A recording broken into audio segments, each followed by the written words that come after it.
నా పేరు శ్రీరామరాజు, నాకు ఇస్లాంలో కొన్ని అపోహలు ఉన్నాయి, మీరు తీర్చండి అని. అలా మీరు ఒక ముస్లింగా ఉండి హిందూ పేరుతో మీరు ప్రజల్ని మోసం చేస్తున్నారు అని సంతోష్ ఘనపాటి గారు మాట్లాడుతున్నారు. ముఖ్యంగా సంతోష్ ఘనపాటి గారు తెలుసుకోవాల్సిన విషయం ఏంటంటే, మీరు ఒక పురోహితులుగా, ఒక పండితులుగా ఉన్నారు, మీకంటూ ఒక ఫ్యాన్ ఫాలోయింగ్ ఉంది. ఒక హిందూ ధర్మాన్ని మీరు ఒక రిప్రజెంట్ చేసేటప్పుడు, ఒక వ్యక్తి గురించి మాట్లాడేటప్పుడు కనీస అవగాహన ముందు మీకు ఉండాలండి. ఎందుకంటే నేను అక్కడ అస్సలాము అలైకుం చెప్పాను, ఇప్పుడు మీరు ఉన్నారండి, మీ ముస్లిం ఫ్రెండ్కి అస్సలాము అలైకుం అని చెప్తే మీరు జవాబిస్తారా లేదా? మన తెలంగాణ కల్చర్లో మనం అస్సలాము అలైకుం అని చెప్తారు, వాళ్ళు నమస్తే అని కూడా చెప్తారు, ఇవన్నీ మనం చెప్తాం అనమాట. ఎప్పుడైతే జాకీర్ నాయక్ గారిని నేను క్వశ్చన్ అడిగాను, అప్పుడు నా పేరు శ్రీరామరాజు, నేను హిందూగానే ఉన్నాను, అప్పుడు అన్వేషణలో ఉన్నాను, ఇంకా పూర్తి స్థాయిలో దేవుణ్ణి తెలుసుకోలేదు, నేను అప్పుడు అన్వేషిస్తున్నాను, రీసెర్చ్ చేస్తున్నాను. ఎప్పుడైతే నాకు కొన్ని ప్రశ్నలకు జవాబులు దొరికాయో తర్వాత నేను ఇస్లాం స్వీకరించాను. శ్రీరామరాజు నుండి సిరాజుర్ రెహమాన్గా నాకు కొంతమంది పెద్దలు పేరు పెట్టడం జరిగింది. అయితే అప్పుడు ఏదైతే నేను క్వశ్చన్ అడిగానో అప్పుడు నేను హిందూగానే ఉన్నాను, హిందూ పేరుతోనే నేను అడిగాను. అంటే సంతోష్ గణపతి గారికి ఈ వేదిక పరంగా నేను చెప్పే విషయం ఏంటంటే, మీరు అంత పెద్ద స్థాయిలో ఉన్నప్పుడు కనీసము, నేను తెలంగాణ రాష్ట్రానికి చెందినటువంటి వాడిని, నేను దాదాపుగా ఒక 18 సంవత్సరాల నుండి నా ప్రసంగాలు ఉన్నాయి యూట్యూబ్లో, మీ అందరికీ తెలిసినటువంటి వ్యక్తినే. కనీస అవగాహన లేకుండా మీరేమంటున్నారు, పైగా మీరు ఒక ముస్లిం అయి ఉండి హిందూ పేరుతో ప్రజల్ని మోసం చేస్తున్నారు అంటే ఇక్కడ ఏమైపోయిందండి? అంటే కనీస అవగాహన, హోంవర్క్ లేకుండా ఏదైతే మీరు అక్కడ ఈ సిగ్నేచర్ స్టూడియోలో మీరు చెప్పారో, ఇక్కడ ఎవరు బ్లేమ్ అవుతున్నారంటే చాలా ఖచ్చితంగా మీరు బ్లేమ్ అవుతున్నారు. కాబట్టి నెక్స్ట్ టైం ఇలా మాట్లాడేటప్పుడు కాస్త జాగ్రత్తగా మాట్లాడితే మంచిదని నేను ఆశిస్తున్నాను. కానీ గతంలో ఎప్పుడు కూడా మీరు హిందువుని అని మీ టెస్టిమోనీ చెప్పినట్టు కానీ మీ సాక్ష్యం గురించి ఎక్కడ బహిర్గతం చేసినట్టుగా కనపడలేదు. ఒక పంతులు వచ్చి మీ గురించి హిందువు అని చెప్పి పలికినప్పుడు ఏదో అలజడి అయితే రేగినట్టుగా కనపడతాం. ఎందుకు హిందువుగా మిమ్మల్ని మీరు దాచుకోవాలనుకున్నారా? సాక్ష్యం చెప్పొద్దు అనుకున్నారా? ఇన్ని వేదికల మీద లక్షల మందిని అడ్రస్ చేసే సిరాజ్ గారు మీ సాక్ష్యం గురించి ఎందుకు అడ్రస్ చేసుకోలేదు? అసలు నిజంగా మీకు అంటూ సాక్ష్యం ఉంటే ఫస్ట్ సాక్ష్యం చెప్పండి ప్లీజ్. అయితే విషయం ఏంటంటే మహేందర్ గారు, ఒక విషయాన్ని తెలుసుకోవాలి. నేనేదో మత ప్రచారం చేయడానికి ధర్మాన్ని నేను తెలుసుకోలేదు. నేను ఒక భక్తునిగా నా నిజదైవాన్ని తెలుసుకున్నాను. నేను ఒక మోటివేషనల్ స్పీకర్గా ఇస్లాంపై ఉన్నటువంటి అపోహలను తొలగించడం, పూర్తి మానవులంతా కూడా ఒకే జంట సంతానం, పరస్పరం సోదరులని, నేనంటే మత సామరస్యం, జాతీయ సమైక్యత, విశ్వ మానవ సౌభ్రాతృత్వ భావనలు పెంపొందించడానికి నేను ప్రయత్నం చేస్తున్నాను. నేను ఒక మోటివేషనల్ స్పీకర్ కూడా. నేను ఎక్కడ కూడా మత ప్రచారకుడిగా నేను అవతారం ఎత్తలేదు. కాబట్టి నాకు ఎప్పుడు అవసరం ఏర్పడలేదు నా సాక్ష్యం పబ్లిక్ చెప్పేసి నేను ముందు హిందూగా ఉండేవాడిని, ఇప్పుడు ఇస్లాంలోకి వచ్చేసానని చెప్పేటువంటి అవసరం నాకు ఏర్పడలేదు. కాబట్టి ఎప్పుడు నేను చెప్పలేదు. కానీ ఈరోజు అపోహ కొంత క్రియేట్ అయింది. మీకు ఒక మంచి ఇమేజ్ ఉన్న నేపథ్యంలో హిందూగా ఉన్న మీరు క్రిస్టియన్గా మారుతారు అంటే ఒక ప్రాబ్లం అయితే, ఇస్లామిక్లోకి మారుతారు అనేది ఇంకో ప్రాబ్లం అయితే, క్రిస్టియాన్ని కాకుండా హిందూయిజాన్ని కాకుండా కేవలం ఇస్లామిక్ని పుచ్చుకున్నారు. కాబట్టి అంత ఏముంది, ఏం అట్రాక్ట్ చేసి మిమ్మల్ని? అంత గొప్ప సాక్ష్యం ఉండాలి కదా మీకు అనేది ఉద్దేశం. చాలా మంచి ప్రశ్న అడిగారండి మహేందర్ గారు. మీరు చెప్పే విషయం ఏంటంటే, అవునండి, ఇప్పుడు మీరు ఒక హిందువు నుండి ఇస్లాం ధర్మాన్ని ఎందుకు స్వీకరించారు? ఒక ముస్లింగా క్రిస్టియన్గా కావాల్సి ఉండే కదా, లేదా మీరు ముస్లింగా ఎందుకు వచ్చారు? దాని వెనుక ఉన్నటువంటి అంత గొప్ప సాక్ష్యం. హిందుత్వంలోనే వేద పండితులు అవ్వాల్సింది, లేకపోతే ఇంకా ఎక్కువగా అధ్యయనం చేసి దాంట్లో ఉన్న ఒక డివైన్ సిచ్యువేషన్కి కూడా చేరుకోవాలి అనేది ఉండాల్సిందే మీకు. కానీ కేవలం ఇస్లామిక్ పట్లనే ఎందుకు ఆకర్షణకి లోనయ్యారు మీరు అని అంటే? మీరు మంచి క్వశ్చన్ అడిగారండి. ఇక్కడ తెలుసుకోవాల్సిన విషయం ఏంటంటే, ఇది మన భారతదేశం, భారత రాజ్యాంగం ఆర్టికల్ 25లో కూడా మనకు ఒక అనుమతి ఇవ్వడం జరిగింది. మీకు నచ్చిన మతాన్ని స్వీకరించవచ్చు, దాన్ని ప్రచారం చేసుకోవచ్చు. భారత రాజ్యాంగం వెలుగులోనే నేను ఉన్నాను, మొదటి విషయం. రెండో విషయం ఏంటంటే, నేను చిన్నప్పటి నుండి కూడా ధార్మికంగా, ఆధ్యాత్మికంగా ఎక్కువగా ఆసక్తి కలిగినటువంటి వ్యక్తిని అనమాట. నేను రీసెర్చ్ చేశాను, పరిశీలన మరియు పరిశోధన చేయడం ప్రారంభించాను అనమాట. పరిశీలన చేసినప్పుడు నాకు కొన్ని విషయాలు ముందుకు వచ్చాయి. అదేంటంటే, నేను ఎందుకు ఇస్లాం ధర్మాన్ని స్వీకరించాను అన్న విషయాన్ని తెలుసుకోవడానికి నేను ఈ విషయాన్ని నా సాక్ష్యం చెప్తున్నానండి. ఆ సాక్ష్యం ఏంటంటే, ముందుగా వేదాల ప్రకారంగా దేవుడు ఒక్కడని అనేక ఆధారాలు ఉన్నాయి. దేవ ఏకహ ఏకం ఏవద్వితీయం, ఆయన ఒక్కడున్నాడు, అద్వితీయుడు కాడు అని చెప్పేసి బైబిల్లో కూడా దేవుడు ఒక్కడైనా ఉంది, ఖురాన్లో కూడా దేవుడు ఒక్కడైనా ఉంది. మరి దేవుడు ఒక్కడే అన్నప్పుడు ఆ ఒక్క దైవాన్ని ఎందుకు ఆరాధించట్లేదు? నిజంగా ఆ ఒక్క దైవాన్ని ఆరాధించేటటువంటి మతము, ధర్మము ఏదైనా ఉందా, ఎవరైనా ఉన్నారని నేను ఏం చేశానంటే, ఎప్పుడైతే గుడికి వెళ్ళానో గుళ్ళో విగ్రహాలు ఉన్నాయి, ఏకదైవ ఆరాధన జరగట్లేదు, బహుదైవోపాసన జరుగుతుంది. అలాగే ఎప్పుడైతే నేను చర్చ్కి వెళ్ళానో అక్కడ యేసుక్రీస్తు యొక్క బొమ్మ కనిపిస్తుంది, సిలువ బొమ్మ కనిపిస్తుంది, అక్కడ కూడా బహుదైవోపాసన కనిపిస్తుంది. కొంతమంది మరియంని పూజిస్తున్నారు. అలాగే ఎప్పుడైతే నేను దర్గాకి వెళ్ళిపోయానో దర్గాలో కూడా ఎవరో చనిపోయినటువంటి ఒక సమాధి యొక్క పూజ జరుగుతుంది. అంటే ఇక్కడ ఎప్పుడైతే నాకు వచ్చినటువంటి సందేహం ఏదైతే ఉందో, నన్ను పుట్టించినటువంటి దేవుడు ఒక్కడే ఉన్నప్పుడు ఆ ఒక్క దైవాన్ని ప్రజలు ఎందుకు ఆరాధించడం లేదు, మళ్ళీ ఆరాధించేవారు ఎవరు ఉన్నారని ఎప్పుడైతే నాకు సందేహం కలిగిందో, నేను ఎప్పుడైతే టెంపుల్కి వెళ్ళానో అక్కడ విగ్రహారాధన జరుగుతుంది, ఎప్పుడైతే చర్చ్కి వెళ్ళానో అక్కడ కూడా ప్రతిమల ఆరాధన జరుగుతుంది. అక్కడ కూడా ఒక విధంగా బహుదేవోపాసన, యేసుని, మరియమ్మని, సిలువని ఆ బొమ్మలు పెట్టుకున్నారు. అలానే నేను ఎప్పుడైతే దర్గాకి వెళ్ళిపోయానో అక్కడ కూడా సమాధులను ఆరాధిస్తున్నారు. ఇదే ఆలోచన, ఇదే నాకున్నటువంటి సందేహంతో ఎప్పుడైతే నేను మస్జిద్కి వెళ్ళానో ఆ మస్జిద్లో ఎలాంటి విగ్రహం లేదు, ఎలాంటి ఆకారం లేదు, ఎలాంటి చిత్రపటం లేదు, ఒకే సృష్టికర్త అయినటువంటి దైవాన్ని మాత్రమే వారు ఆరాధిస్తున్నారు. అప్పుడు నేను అనుకున్నాను, నిజంగా చెప్పాలి అంటే వేదాల ప్రకారంగా, బైబిల్ ప్రకారంగా, ఖురాన్ ప్రకారంగా పుట్టించినటువంటి దైవాన్ని ఆరాధించేటటువంటి వ్యక్తులు ఎవరైనా ఉన్నారు అంటే ఈ మస్జిద్లో ఆరాధించేవారే. కాబట్టి నేను ఆ మస్జిద్తో కనెక్ట్ అయిపోయాను. కానీ నాకెవరు కూడా మెయిన్ ఏంటంటే ఇస్లాం సందేశం ఎవరు ఇవ్వలేదండి. నాకు ఎవరు నన్ను కన్వర్ట్ అవ్వండి అని చెప్పలేదు. ఇప్పుడు కూడా నేను కన్వర్ట్ అవ్వలేదు, నేను రివర్ట్ అయ్యాను. అంటే సనాతన ధర్మం, ఏ ధర్మం అయితే వేదాలలో బోధించడం జరిగిందో, ఏ ధర్మం అయితే బైబిల్లో బోధించడం జరిగిందో, ఏ ధర్మం అయితే ప్రవక్త ముహమ్మద్ సల్లల్లాహు అలైహి వసల్లం వారికి ఖురాన్ రూపంలో ఇవ్వడం జరిగిందో, ఆ ధర్మాన్ని నేను తెలుసుకున్నాను. అంటే నేను రివర్ట్ అయిన తర్వాత నేను కన్వర్ట్ అవ్వలేదు.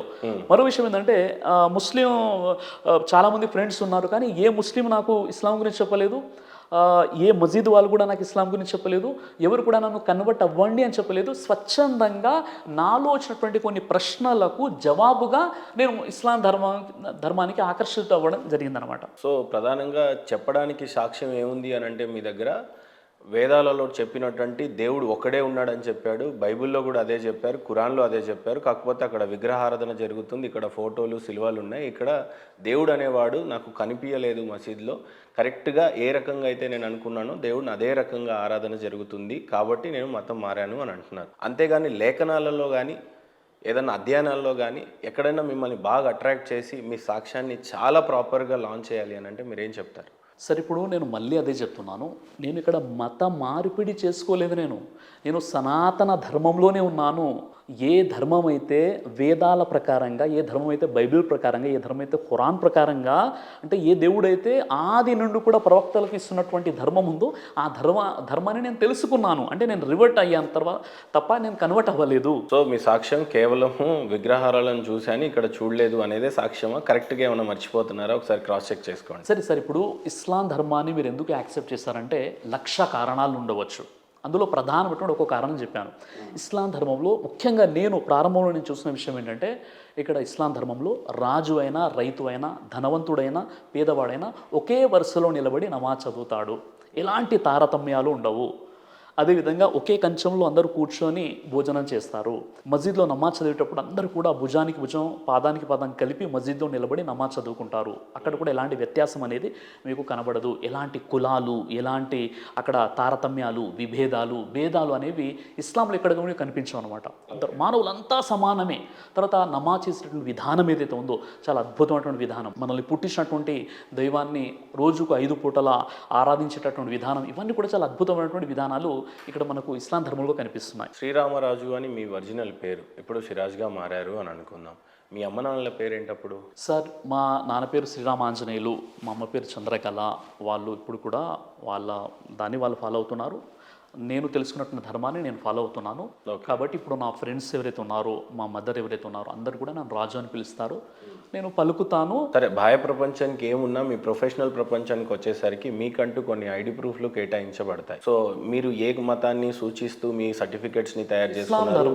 ఇస్లాంలో మీ పేరు సిరాజ్ ఉంటే మరి అమ్మ నాన్నల పేరు అదే ఉంచారా, మార్చారా? అదే పేర్లు ఉన్నాయండి. ఖచ్చితంగా యాక్సెప్ట్ చేస్తారా? అలా ఎక్కడైనా ఎక్కడ ఆపలేదా? ఏదైనా వీసా దగ్గర, ఫ్లైట్ టికెట్స్ దగ్గర అలా మీకు పేర్లు అలాంటి ప్రాబ్లం ఏం లేదు. ఓకే, అవే పేర్లు ఉన్నాయి. సో ఇప్పటికీ వాళ్ళు అదే ఉన్నారు కాబట్టి మీరు ఎప్పుడేమో ఇస్లాంని స్వీకరించారు. కాసేపు అంతే అనుకుందాం, మీరు సనాతన ధర్మం అనండి, నేను ఇస్లామీ అని అంటాను. సో ఇప్పుడు అమ్మ నాన్నలు అనేది హిందూగానే ఉన్నారు ఇంకా స్టిల్.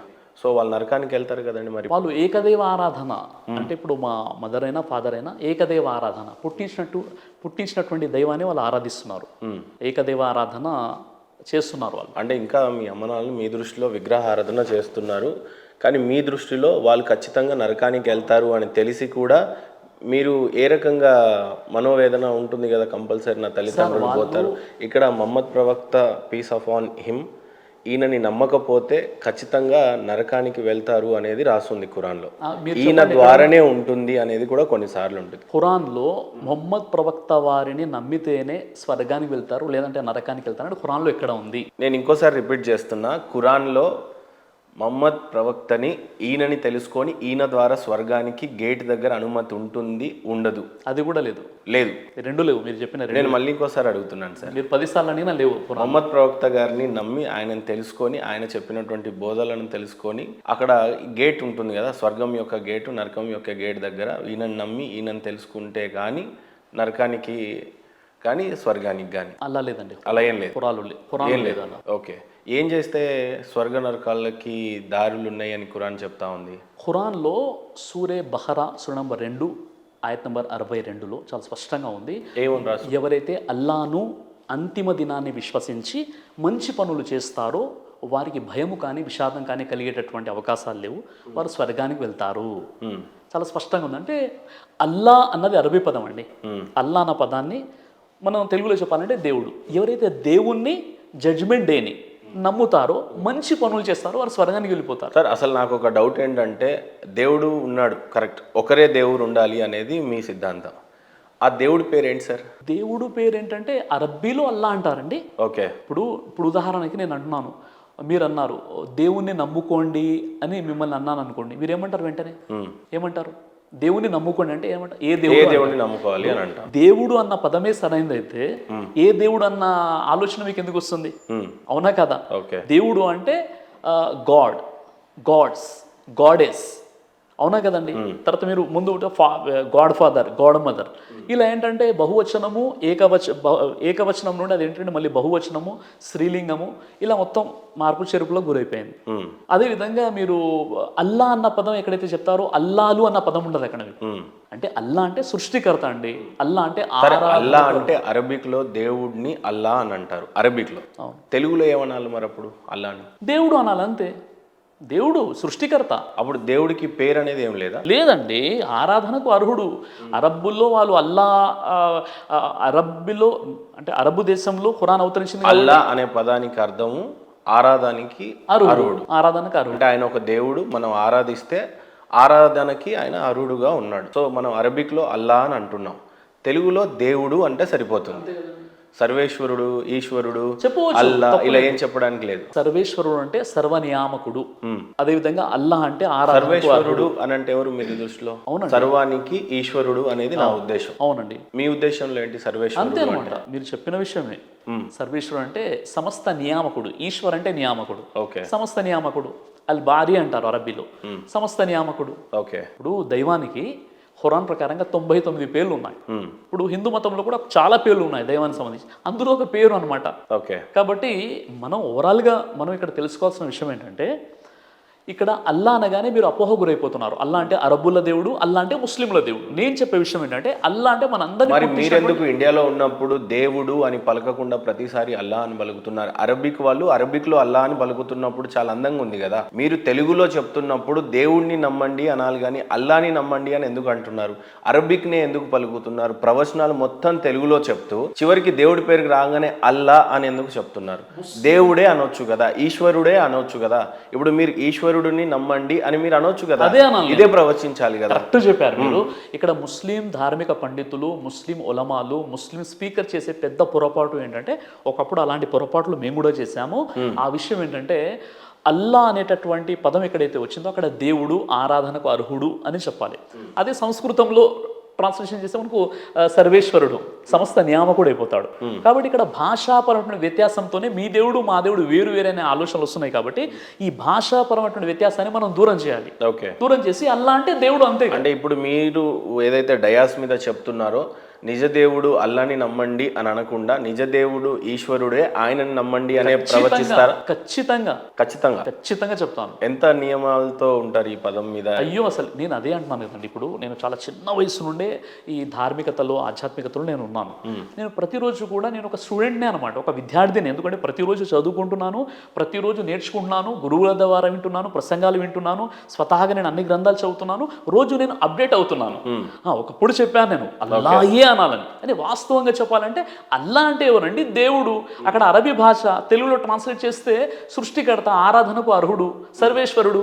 మరి ఆ సర్వేశ్వరునే నమ్మండి అంటున్నా నేను. సర్వేశ్వరుడు అంటే మాకు క్లియర్ గానే ఉంటుంది కదా, మేమంతా నమ్మేది సర్వేశ్వరుడిని అని మేము ఫీల్ అవుతున్నాం, మీరంతా నమ్మేది అల్లా అని, వాళ్ళు నమ్మేది యెహోవా యేసుని అని చెప్పి.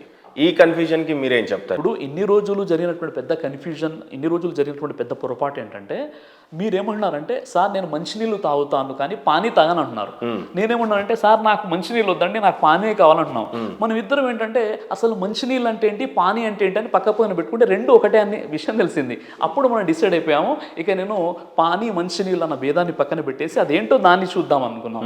అదే విషయం ఇప్పుడు క్లారిటీగా వచ్చేసింది. రైట్. శివరామరాజుగా ఉన్నటువంటి మీరు సిరాజ్గా మారిన తర్వాత, ఇప్పుడు సిరాజ్గా ఉన్న తర్వాత మత మార్పిడులు ఎన్ని చేశారు మీరు? ఎంతమందిని ఇస్లామిక్ లోకి మీరు మార్చారు? ఎంతమంది హిందూ సోదరులని ఇస్లామిక్ గా మార్చారు? మీరు ఎలాగో మారిపోయారు, చాలా మందిని మారుస్తున్నారు. డైలీ ఇదే మీ దినదిన ఇన్కమ్ సోర్సెస్ అయిపోయింది, అండ్ లేకపోతే మీ దినచర్యనే ఇది అయిపోయింది. ఇప్పటికీ మీరు ఎంతమందిని మతం మార్చారు? ఇది మీరు చెప్తున్నారా, పబ్లిక్ చెప్తున్నారా? ఇది వినడానికి కొంత కాంప్లికేటెడ్గా ఉండొచ్చు, కానీ బట్ మీరు మతం మారుస్తున్నారా, మార్చట్లేదా? సూటిగా చెప్పండి. నేను ఒక క్వశ్చన్ అడుగుతున్నాను. ఈ సిగ్నేచర్ స్టూడియో ద్వారా పాస్టర్లను, పండితులను అందరిని తీసుకొచ్చేసి మీరు గొడవలు పెడుతున్నారని ఎవరన్నా అంటే మీరు ఏమంటారు? దాని క్లారిఫికేషన్ ఇస్తారు. నేను క్లారిఫికేషన్ ఇస్తారు. ఏమని ఇస్తారు మీరు? లేదండి ఒక అవగాహన కోసమే నేను ప్రోగ్రామ్స్ పెడుతున్నాను అంటారా? అవునండి నా ఉద్దేశమే గొడవ పెట్టడం అంటారా? రైట్. నేనేంటే సత్యాన్వేషినిగా నేను చెప్పాలనుకుంటుంది, నా ధర్మ ప్రచారణ నేను చేయాలి అని అనుకుంటున్నారు. నేను నమ్మింది నిజమేమో అనుకోనే నమ్ముతున్నా. నా పండితులు, మా తాతలు, ముత్తాతలు, ఇంకా ముత్తాతలకు పోతే రామాయణం లక్షల కాలం నాటిది. మన ధర్మం, మన సనాతన ధర్మం చాలా పాతది, దీన్నే నమ్మాలి అని చెప్పారు. కాబట్టి ఆ ధార్మికతలోనే, దాంట్లోనే ఇంకా పిహెచ్డి చేయలేదు. కాబట్టి నేను సత్యాన్వేషినిగా, ఈరోజు నా టైటిల్ సత్యాన్వేషినిగానే ఉంది. సో సత్యాన్ని తెలుసుకోవాలి, నిజదేవుడిని తెలుసుకోవాలి, నిజంలోనే ఉండాలి. ఈ గొడవలు అనేవి జరగకూడదు. మత మార్పిడుల వల్లనే అత్యధిక గొడవలు జరుగుతూ ఉన్నాయి. ఉదాహరణకి ఇప్పుడు బంగ్లాదేశ్లో జరుగుతున్న పరిస్థితులన్నీ ఇవే. సో సూటిగా మీరు చేస్తున్నది మత మార్పిడియే అనేది నేను అంటున్నాను. మీరేమంటారు? మీ మతంలో ఎవరి మతం వాళ్ళ ఇప్పుడు మీరున్నారు సార్, అల్లానే పూజించుకుంటే తప్పేం లేదు, యేసుప్రభుల వారినే నమ్మితే తప్పేం లేదు, వాళ్ళ బైబుల్ని వాళ్ళు చదువుకుంటే దాంట్లో స్వర్గ నరకాలు ఉన్నాయి, వాళ్ళకి వాళ్ళ దేవుడు ఉన్నారు, మాకు మా దేవుడు ఉన్నాడు, అల్లకి అల్ల దేవుడు ఉన్నాడు, ఆ దాంట్లో కూడా స్వర్గ నరకం ఉన్నాయి. కానీ మా దేవుడునే నమ్మండి, లేకపోతే మీరు నరకానికి వెళ్తారు అనేది బ్లాక్ మెయిల్ అంటున్నాను నేను. దీనివల్లనే మత కలహాలు జరుగుతున్నాయి అని అంటున్నాను. మత కలహాలు జరగొద్దు అని అంటే ఏ వర్గం, ఏ వర్ణం, ఏ జాతికి ఆ జాతి హ్యాపీగా ఉంటే మంచిది అనేది నా ఉద్దేశం అని అంటాను. అందుకని సూటిగా అడుగుతున్నాను, మీరు మత ప్రచారం చేస్తున్నారు, మత మార్పిడి చేస్తున్నారు సిరాజ్ గారు అనేది నా ప్రధానమైన ఆరోపణ. అంటే మీరు ఏం చెప్తారు? మహేందర్ గారు, ఏదైతే మీ ప్రశ్న మీరు అడిగారో, మీరు అడగడం మీ యొక్క హక్కు, చెప్పడం నా యొక్క బాధ్యత.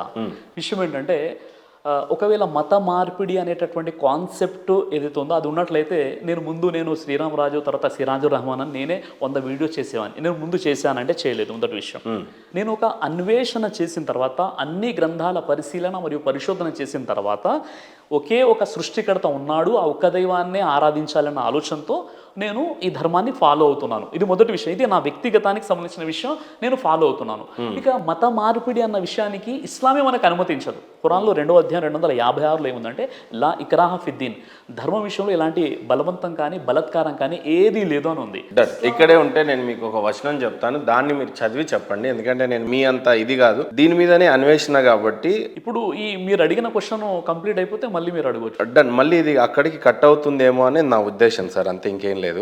ఖురాన్ 3వ సూరా 19వ ఆయత్ ఒక్కసారి చదువుతారా సార్? ఎక్కడి నుంచైనా మీకు గుర్తుంటే మీరు డైరెక్ట్గా చదవండి. ఖురాన్ 3వ సూరా 19వ ఆయత్. అవునండి, సూరే ఆల్ ఇమ్రాన్ సూరా నంబర్ 3 ఆయత్ నంబర్ 19లో అరబ్బీలో ఏముంటుందంటే, ఇన్న దీన ఇందల్లాహిల్ ఇస్లాం. అక్కడ ట్రాన్స్లేషన్ ఏం చేశారంటే, అల్లా దృష్టిలో అసలు ధర్మం ఇస్లాం మాత్రమే అని చేశారు. కానీ ఇక్కడ విషయం ఏంటంటే, అల్లా అంటే ఎవరు మనం ముందే మాట్లాడుకున్నాం. ఒక క్లారిటీ మళ్ళీ రిపీట్ చేస్తారా సార్? సూరే ఆల్ ఇమ్రాన్ సూరా 3 ఆయత్ నంబర్ 19లో అక్కడ తెలుగులో ట్రాన్స్లేషన్ ఏం చేశారంటే, అల్లా దృష్టిలో అసలు ధర్మం ఇస్లాం మాత్రమే అని ఉంది. అల్లా దృష్టిలో అసలు ధర్మం ఇస్లాం అని అక్కడ ఉంది కదా, అదే ఉందా? కరెక్ట్ చెప్పానా? అంతే కదండి.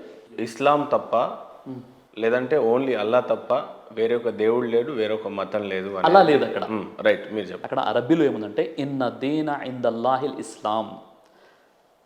దీని యొక్క కరెక్ట్ ట్రాన్స్లేషన్ ఏంటంటే, ఓకే. సృష్టికర్త అయిన దైవం దృష్టిలో దేవుడు పంపిన ధర్మమే నిజమైన ధర్మం. ఇది ట్రాన్స్లేషన్. దేవుని దృష్టిలో, దేవుడి దృష్టిలో ఇస్లాం తప్ప వేరొక మతం లేదు, వేరొక ఇది లేదు, దేవుడు లేడు అనేటట్టుగా ఇప్పుడు మీరు ఒక పాయింట్కి వచ్చారు. అదే ఖురాన్ 3:19 చెప్పాలి అని అంటే తెలుగులో స్పష్టంగా ఏమని రాస్తుంది, అరబిక్ లో ఏమని రాస్తుందో ఫస్ట్ అది చెప్పండి. తర్వాత ఎవరు ఎలా ట్రాన్స్లేట్ చేశారు అనేది చెప్దాం. 3 సూర్య ఆల్ ఇమ్రాన్ ఆయత నంబర్ 19లో అరబీలో ఏముంది, ఇన్న దీన ఇందల్లాహిల్ ఇస్లాం. ఇక్కడ అల్లా ఇస్లాం అనే 2 పదాలు వాడబడ్డాయి. అంటే అక్కడ ఉన్నటువంటి ట్రాన్స్లేషన్ ఏంటంటే, ఇప్పుడు చేసినటువంటి ట్రాన్స్లేషన్ అల్లా దృష్టిలో అసలు ధర్మం ఇస్లామే అని ఉంది అక్కడ. అంతే నేను చెప్తున్నా, మీరు చెప్పారు కదా. యాక్చువల్లీ ఏంటి, ఇస్లాం తప్ప ఇప్పుడు 2 పదాలు లేదు ఉన్నాయి. ఒకటి అల్లా. అల్లా అంటే మనం ఏమనుకున్నాం, దేవుడు అందామండి, అల్లాని పక్కన పెడదాం అనుకున్నాం. దేవుని దృష్టిలో ఇస్లాం ఏంటి, ఇస్లాం అంటే అర్థం ఏంటి, సమర్పణ. ఇస్లాం అంటే దైవానికి మనం సమర్పించుకోవడం. అంటే దైవం దృష్టిలో మనిషి, దేవుని దృష్టిలో మనిషి ఆ దైవానికి సమర్పించుకోవడమే నిజమైనటువంటి ధర్మం. ఇది దాని ట్రాన్స్లేషన్ వస్తుంది. అంటే ఇక్కడ పొరపాటు ఇక్కడ జరిగిపోయిందంటే, ఇక్కడ అల్లా అంటే మనం వేరే దేవుడు, అరబ్బుల దేవుడు, ముస్లింల దేవుడు అన్న ఆలోచనలో ఆల్రెడీ మైండ్ సెట్లో ఉన్నాం మనం. ఇస్లాం అనగానే అది ముస్లింల ధర్మం అనేటటువంటి ఆలోచనలో ఉన్నాం మనం. కాబట్టి దీన్ని కరెక్ట్గా ఒకవేళ నేను ఖురాన్ గ్రంథాన్ని ట్రాన్స్లేషన్ చేస్తే నేను ఎలా చేస్తాను అంటే, సృష్టికర్త అయినటువంటి దేవుని దృష్టిలో దేవుడు పంపినటువంటి ధర్మం ఏదైతే ఉందో, లేదా ఆ దైవానికి సమర్పించుకోవడమే అసలైనటువంటి ధర్మం. ఇక్కడ పొరపాటు ఇక్కడ జరిగింది, గొడవలు ఎక్కడ ఉంటాయి చెప్పండి. ఇలా ఎంత అయితే ఖురాన్ ఉందండి, ఇప్పుడు ఖురాన్ మొత్తం మీరు పరిశీలించినట్లయితే ఖురాన్లో ఇలా ట్రాన్స్లేషన్ లోపాలే మీకు కనిపిస్తుంది. ఓకే, ఇది కేవలం ట్రాన్స్లేషన్ లోపమే అని అంటారు. సో ఇస్లాం అనేది కేవలం ఆ ఒక్క రిలీజియస్ మాత్రమే అల్లా యొక్క దేవుడు పంపిన ధర్మము అంటే దేవుని దృష్టిలో దైవానికి సమర్పించుకోవడమే అసలైనటువంటి ధర్మం. చలో డన్. ఇప్పుడు మీరు చెప్పండి, అది ఆ వర్సెస్కి అర్థం అంతే అనుకుందాం. ఇప్పుడు మీరు చెప్పండి, ఎంతమందిని మతం మార్చారు మీరు? సార్, మీరు ఏదైతే అడుగుతున్నారో, నా దృష్టిలో అంటే నేను చేసినటువంటి పనిలో మా దాంట్లో మత మార్పిడి అనేటటువంటి కాన్సెప్ట్ లేదండి, ముందు నుండి కూడా లేదు. మత మార్పిడి అన్న కాన్సెప్టే లేదు. దాంట్లో అంటే ఇస్లాంలో లేదు. నేను మత మార్పిడి చేసే వ్యక్తిని కాదు, మత ప్రచారాలు చేయను నేను. మొట్టమొదటిగా నేను చేసే వర్క్ ఏంటంటే, మానవులంతా ఒకే జంట సంతానం, పరస్పరం మనం కలిసి ఉండాలి, హిందూ ముస్లిం భాయి, జాతీయ సమైక్యత, మళ్ళీ ఇక్కడ హిందూ ముస్లిం భాయి అని అంటున్నారు. ఖురాన్లో ఇస్లాం కాని వాడి ఎవరితోనైనా ఫ్రెండ్షిప్ చెయ్యరాదు అనేది రాసుందా, రాసలేదా? ఖురాన్లో అలా లేదండి. ఖురాన్లో ఇప్పుడు ఖురాన్లో 4వ అధ్యాయం 1వ వచనం, 49వ అధ్యాయం 13వ వచనంలో మానవులంతా ఒకే జంట సంతానం, పరస్పరం సోదరులు అని ఖురాన్లో ఉంది. ఖురాన్లో 5వ అధ్యాయం సూర మాయిదా 2-3 వాక్యం మీరు కావాలంటే చూడండి. నేను తర్వాత దీని గురించి చెప్తాను. ఫస్ట్ మీరు మత మార్పిడి ఎంతమందిని చేశారు? సార్, నేను మత మార్పిడి ఎవరిని చేయలేదు, నేను చెయ్యను. మనకు కావాల్సింది మతి మార్పిడి తప్ప మత మార్పిడి కాదు. మత సంస్కరణ జరగాలి. ఇప్పుడు మీరు చేస్తున్నటువంటిది ఏదైతే సభలు ఉన్నాయో అవి మత మార్పిడికి సంబంధించిన ఏ మేరకు కాదు. నిజ దేవుడు అల్లాని తెలుసుకోండి, ఆయన ద్వారానే మాత్రమే మీకు స్వర్గం ఉంది, లేదంటే నరకంలో అది కూడా కాదు అనేది మీరు బోధించట్లేదు. అలా బోధించట్లేదు. ఏంటి మీ సభకున్న ప్రధాన మీకున్న ఇంట్రెస్ట్ ఏంటి? అంత పెద్ద సభలు పెట్టి అంత పెద్దగా ఇచ్చేస్తా ఉన్నారు. ఇప్పుడు మా ఫాలోవర్స్ ఎవరైతే ఉంటారో వాళ్ళు మా ప్రోగ్రామ్స్ ని ఆర్గనైజ్ చేస్తుంటారు. వాళ్ళు ఇచ్చినటువంటి టాపిక్ కి న్యాయం జరగాలని మేము చూస్తుంటాం. మీ ఆర్గనైజర్స్ ఎవరైతే మొత్తం ఉభయ రాష్ట్రాల్లో మా ఎవరు ఉంటారు? వాళ్ళు హిందూస్ ఉంటారా, క్రిస్టియన్స్ ఉంటారా, ముస్లిమ్స్ ఉన్నారు. వాళ్ళ ఇంట్రెస్ట్ ఏంటి? ఒక మిమ్మల్ని స్పాన్సర్ చేసి మీరు సభ పెడితే దాని వల్ల వాళ్ళకి కలిగే లాభం ఏంటి, మీకు కలిగే లాభం ఏంటి? సార్, ఒకటేంటంటే, ఒక యాజ్ ఏ ముస్లింగా ఇస్లాం ధర్మం పోయినటువంటి అపోహలను దూరం చేయడం ప్రతి ముస్లిం పోయినటువంటి కర్తవ్యం. అది అంటే మీ కర్తవ్యం ఓన్లీ ఖురాన్ అల్లా, ఇంకేం లేదు మీ కర్తవ్యం. నేను చెప్తున్నాను, వేదాల గురించి కానీ బైబిల్ గురించి కానీ మీకు ఏ రకమైన అన్నిటి గురించి ఉందన్నమాట. అన్నిటి గురించి ఉంది. మొట్టమొదటి విషయం ఏంటంటే, బట్ అన్ని తీసుకొచ్చి లాస్ట్ అల్లకే అప్పకి చెప్తారా? అలా చెప్పాం కదా. అదే అంటున్నా నేను. అల్లా అంటే దేవుడు, ఇస్లాం అంటే శాంతి ధర్మం, లేదా మనం సమర్పించుకోవడం దైవానికి. పదాలను మనం సరిగ్గా అర్థం చేసుకునే కారణంగా మీరు ఇస్లాం వైపున పిలుస్తున్నారు, అల్లానే దేవుడు అంటున్నారు అన్న మనం అపోహ గురైపోతున్నాం. మరి అంత ఆర్గనైజ్ చేసి మరి మీకు సభలు చెప్పి మీ చేత ప్రవచనాలు చెప్పుకోవాల్సినంత అవసరం ఏముందంటే, ఇప్పుడు ముస్లిం యూత్ ఉన్నారు, తల్లిదండ్రుల పట్ల ఎలా ఉండాలి, వాళ్ళు ఎలా చదువుకోవాలి, వాళ్ళ జీవితంలో వాళ్ళ యొక్క జీవిత లక్ష్యం ఏంటి, వాళ్ళు ఎలా పైకి రావాలి, కొన్ని మోటివేషన్ సెషన్స్ ఉంటాయి, ప్రోగ్రామ్స్ ఉంటాయి. మరికొన్ని ఏంటంటే హిందూ ముస్లింలు అంతా మనం కలిసి ఉండాలి, ఈ రోజు ఉన్నటువంటి ఏదైతే పరిస్థితులు ఉన్నాయో మనం కలిసి ఉండాలి, మీకు ఈ అపోహలు ఉంటే మీరు దూరం చేసుకోండి. ఇప్పుడు మీరు ఖురాన్ నుండి ఒక ఆయత్ నాకు చదివి వినిపించారు, నాకు ఒక అపోహ ఉందని చెప్పారు, దానికి నేను సమాధానం ఇచ్చాను. అలా ఆ విధంగా ప్రోగ్రామ్ జరుగుతూ ఉంటాయి, నన్ను పిలుస్తుంటాను, నేను వెళ్తుంటాను తప్ప ఎక్కడ కూడా మత మార్పిడి అన్న కాన్సెప్ట్ మా దగ్గర లేదండి. మేము చేసేది మతి మార్పిడి. అంటే మీరు కరెక్ట్గా మీ యొక్క ఆలోచన ఏదైతే నెగిటివ్ ఉందో దాన్ని పాజిటివ్లోకి మీరు మార్చుకోండి, మనమంతా కలిసి ఉండాలి. అంటే మీ దృష్టిలో నిజదేవుడు అల్లా కాదు, అల్లాని తెలుసుకోండి అనేది కాదు మీ కాన్సెప్ట్. నా కాన్సెప్ట్లో మనందరినీ పుట్టించినటువంటి దేవుడు, ఆ దేవుణ్ణి అల్లా అంటారు, ఆ దేవుని మీరు ఈశ్వరుడు అని చెప్పండి, ఆ దేవుని మీరు యెహోవా అని చెప్పండి, ఆ దేవుని మీరు గాడ్ అని చెప్పండి, క్రియేటర్ అని చెప్పండి. అల్లా అనేది ఇంకా లేదు, అల్లా అనేది ఉంది, అరబిక్ పదం ఇంకా ఇక్కడ నుంచి వాడరు మీరు. ఇక్కడ నుండి వాడని నేను చెప్పట్లేదు, వాడుతూ దాని మీద ఉన్నటువంటి అపోహలను దూరం చేస్తానంటున్నాను. నేను అల్లా అన్న పదం వాడినప్పుడు ఆ అల్లా పోయినటువంటి అపోహను దూరం చేస్తాను. అల్లా అంటే మనందరి సృష్టికర్త, మనందరి దేవుడు. సో స్పష్టంగా సిరాజ్ గారు చెప్తుంది ఏంటంటే నేను మత మార్పిడి చెయ్యలేదు, చెయ్యను. నాకు అవసరం లేదు మత మార్పిడి కాదండి, మత సంస్కరణ అవసరము, మతి మార్పిడి జరగాలి తప్ప మత మార్పిడి అవసరం లేదు మన భారతదేశంలో. సో మీరు మత మార్పిడి అనేది చేయలేదనే చాలా స్పష్టంగా చెప్తున్నారు మీరు. ఖచ్చితంగా మీ మోటో ఎట్టి పరిస్థితుల్లో ఇస్లాం ధర్మాన్ని స్వీకరించండి అనేది కానే కాదు, అసలు మనుషులంతా ఒకటే అని చెప్పాలనేదే మీ కాన్సెప్ట్. మెసేజ్ నిజ దేవుడు ఒక్కడే అని, ఆ ఒక్కడినే ఆరాధించాలి మనం అంతా, ఆయన పేరు దేవుడు అంతే. కేవలం ఒక్క దేవుణ్ణి ఆరాధించాలి, ఆ ఒక్క దేవుడు అన్న కాన్సెప్ట్ కాదండి. మనం మంచి పనులు చేయాలి, సత్కార్యాలు చేయాలి, సమాజంలో ఒక భారత పౌరుడిగా మనం ఎలా ఉండాలి, మన బాధ్యతలు ఏంటి, పొరుగువాడు ఆకలిగా ఉంటే తాను మాత్రం కడుపు నిండా భుజిస్తే ఆ వ్యక్తి విశ్వాసీ కాడు అని ప్రవక్త ముహమ్మద్ సల్లల్లాహు అలైహి వసల్లం చెప్పారు. మరి ఎందుకు బయట సిరాజ్ గారు తన స్వార్థం కోసం దొంగ పాస్టర్లని, దొంగ పంతులని తీసుకొచ్చి వాళ్ళకు వేషధారణ వేసి ముస్లిం సోదరులకే పండితుల వేషం వేసి ఆయననే ఓడిపోయేలా చేసి, మీకు నచ్చినటువంటి ప్రశ్నలు వేదాల్లో నుంచి తీసుకొని ఆయన ఏదో ఓడిపోయి మీకేదో శిరస్సు వంచి నమస్కారం తెలియజేస్తూ సిరాజ్ గారు ఇది నిజమే అని చెప్పి దొంగ పండితులను సృష్టించారు అనేది మీ మీద ప్రధానమైన ఆరోపణ వస్తూ ఉంది. రీసెంట్గా పండిత్ గారు కూడా మీ గురించి ఇదే ప్రధానంగా ఆరోపించారు. ఆయన ఏదో ఒక రాష్ట్రానికి చెందినటువంటి వ్యక్తి, ఆయన ఇక్కడికి వచ్చాడు, నన్ను సిరాజ్ గారు డబ్బులు ఇచ్చి ఈ రకమైన వేషం వేశారు అనే రకమైనట్టుగా మీ మీద వాదనలు చేశారు. మరి దానికి మీరు ఏ రకంగా సమర్థించుకుంటారు? ఇప్పుడు ప్రధానంగా సంతోష్ ఘనపాటి గారికి సంబంధించినటువంటి ఒక విషయాన్ని మనం తెర మీదకి తీసుకొచ్చాము. అదేంటంటే నాకు సంబంధించినటువంటి కరెక్ట్గా హోంవర్క్ చేయకుండా, నా గురించి తెలుసుకోకుండా, ఈయన ముస్లింగా ఉండి హిందూ పేరుతో ప్రశ్నలు అడిగి హిందూ సమాజాన్ని మోసం చేస్తున్నాడు అని నిజంగా పాపం ఆయన మోసపోయాడు. ఆయన నన్ను ఏం చెప్పాడు, ఈయన ఒక పెద్ద కామెడియన్ చెప్పాడు. కానీ ఇప్పుడు నిజంగా ఇవి నా సాక్ష్యం విన్న తర్వాత ఇప్పుడు కామెడియన్ ఎవరన్నది మీరు నిర్ణయించాలి. రెండో విషయం ఏంటంటే ఆయన మీకు ఏం చెప్పారు అంటే ఈయన ఫేక్ పండితులతో ఈయన డిబేట్ చేస్తుంటారని చెప్పారు. అసలు ఆ విషయం కూడా తెలుసుకోవాలి కదండి. ఇస్లాంలో ఒక విషయం ఉందండి, వహూలు కౌలన్ సదిదా, సత్యం చెప్పండి, సత్యంపై స్థిరంగా ఉండండి, దేవుని సహాయం మీకు ఉంటుంది, అబద్ధం చెప్పాల్సిన అవసరం మాకు లేదు. ఇప్పుడు చూడండి ఆయన ఏదైతే ఆరోపణ చేశారో, ఈయన సిరాజ్ గారి సభలలో హిందూ పండితుల వేషాలు వేసుకొని వస్తారు, వాళ్ళు ముస్లింలే అయి ఉంటారు, చివరికి వచ్చేటటువంటి హిందువులు ఎవరైతే ఉన్నారో అయ్యో మా పండితుడు మా పురోహితుడు వచ్చేసి సిరాజ్ గారి ముందు ఏం మాట్లాడలేదండి అన్న భావన తీసుకొస్తారు. ఆయన సరెండర్ అయిపోయాడు, నిజంగానే వేదాలకు అంత పట్టు లేదు, వాయు పట్టు లేదు, మొత్తం అంతా ఖురాన్కే ఫైనల్ కంక్లూడ్, ఖురానే దమ్మున్న గ్రంథంగా అని ఎవరు చెప్తున్నారు? సంతోష్ ఘనపాటి గారు చెప్తున్నారు. ఆయన ఒక్కసారి వీడియో చూపించి దాని పూర్వపురంలోకి వెళ్ళిపోదామండి.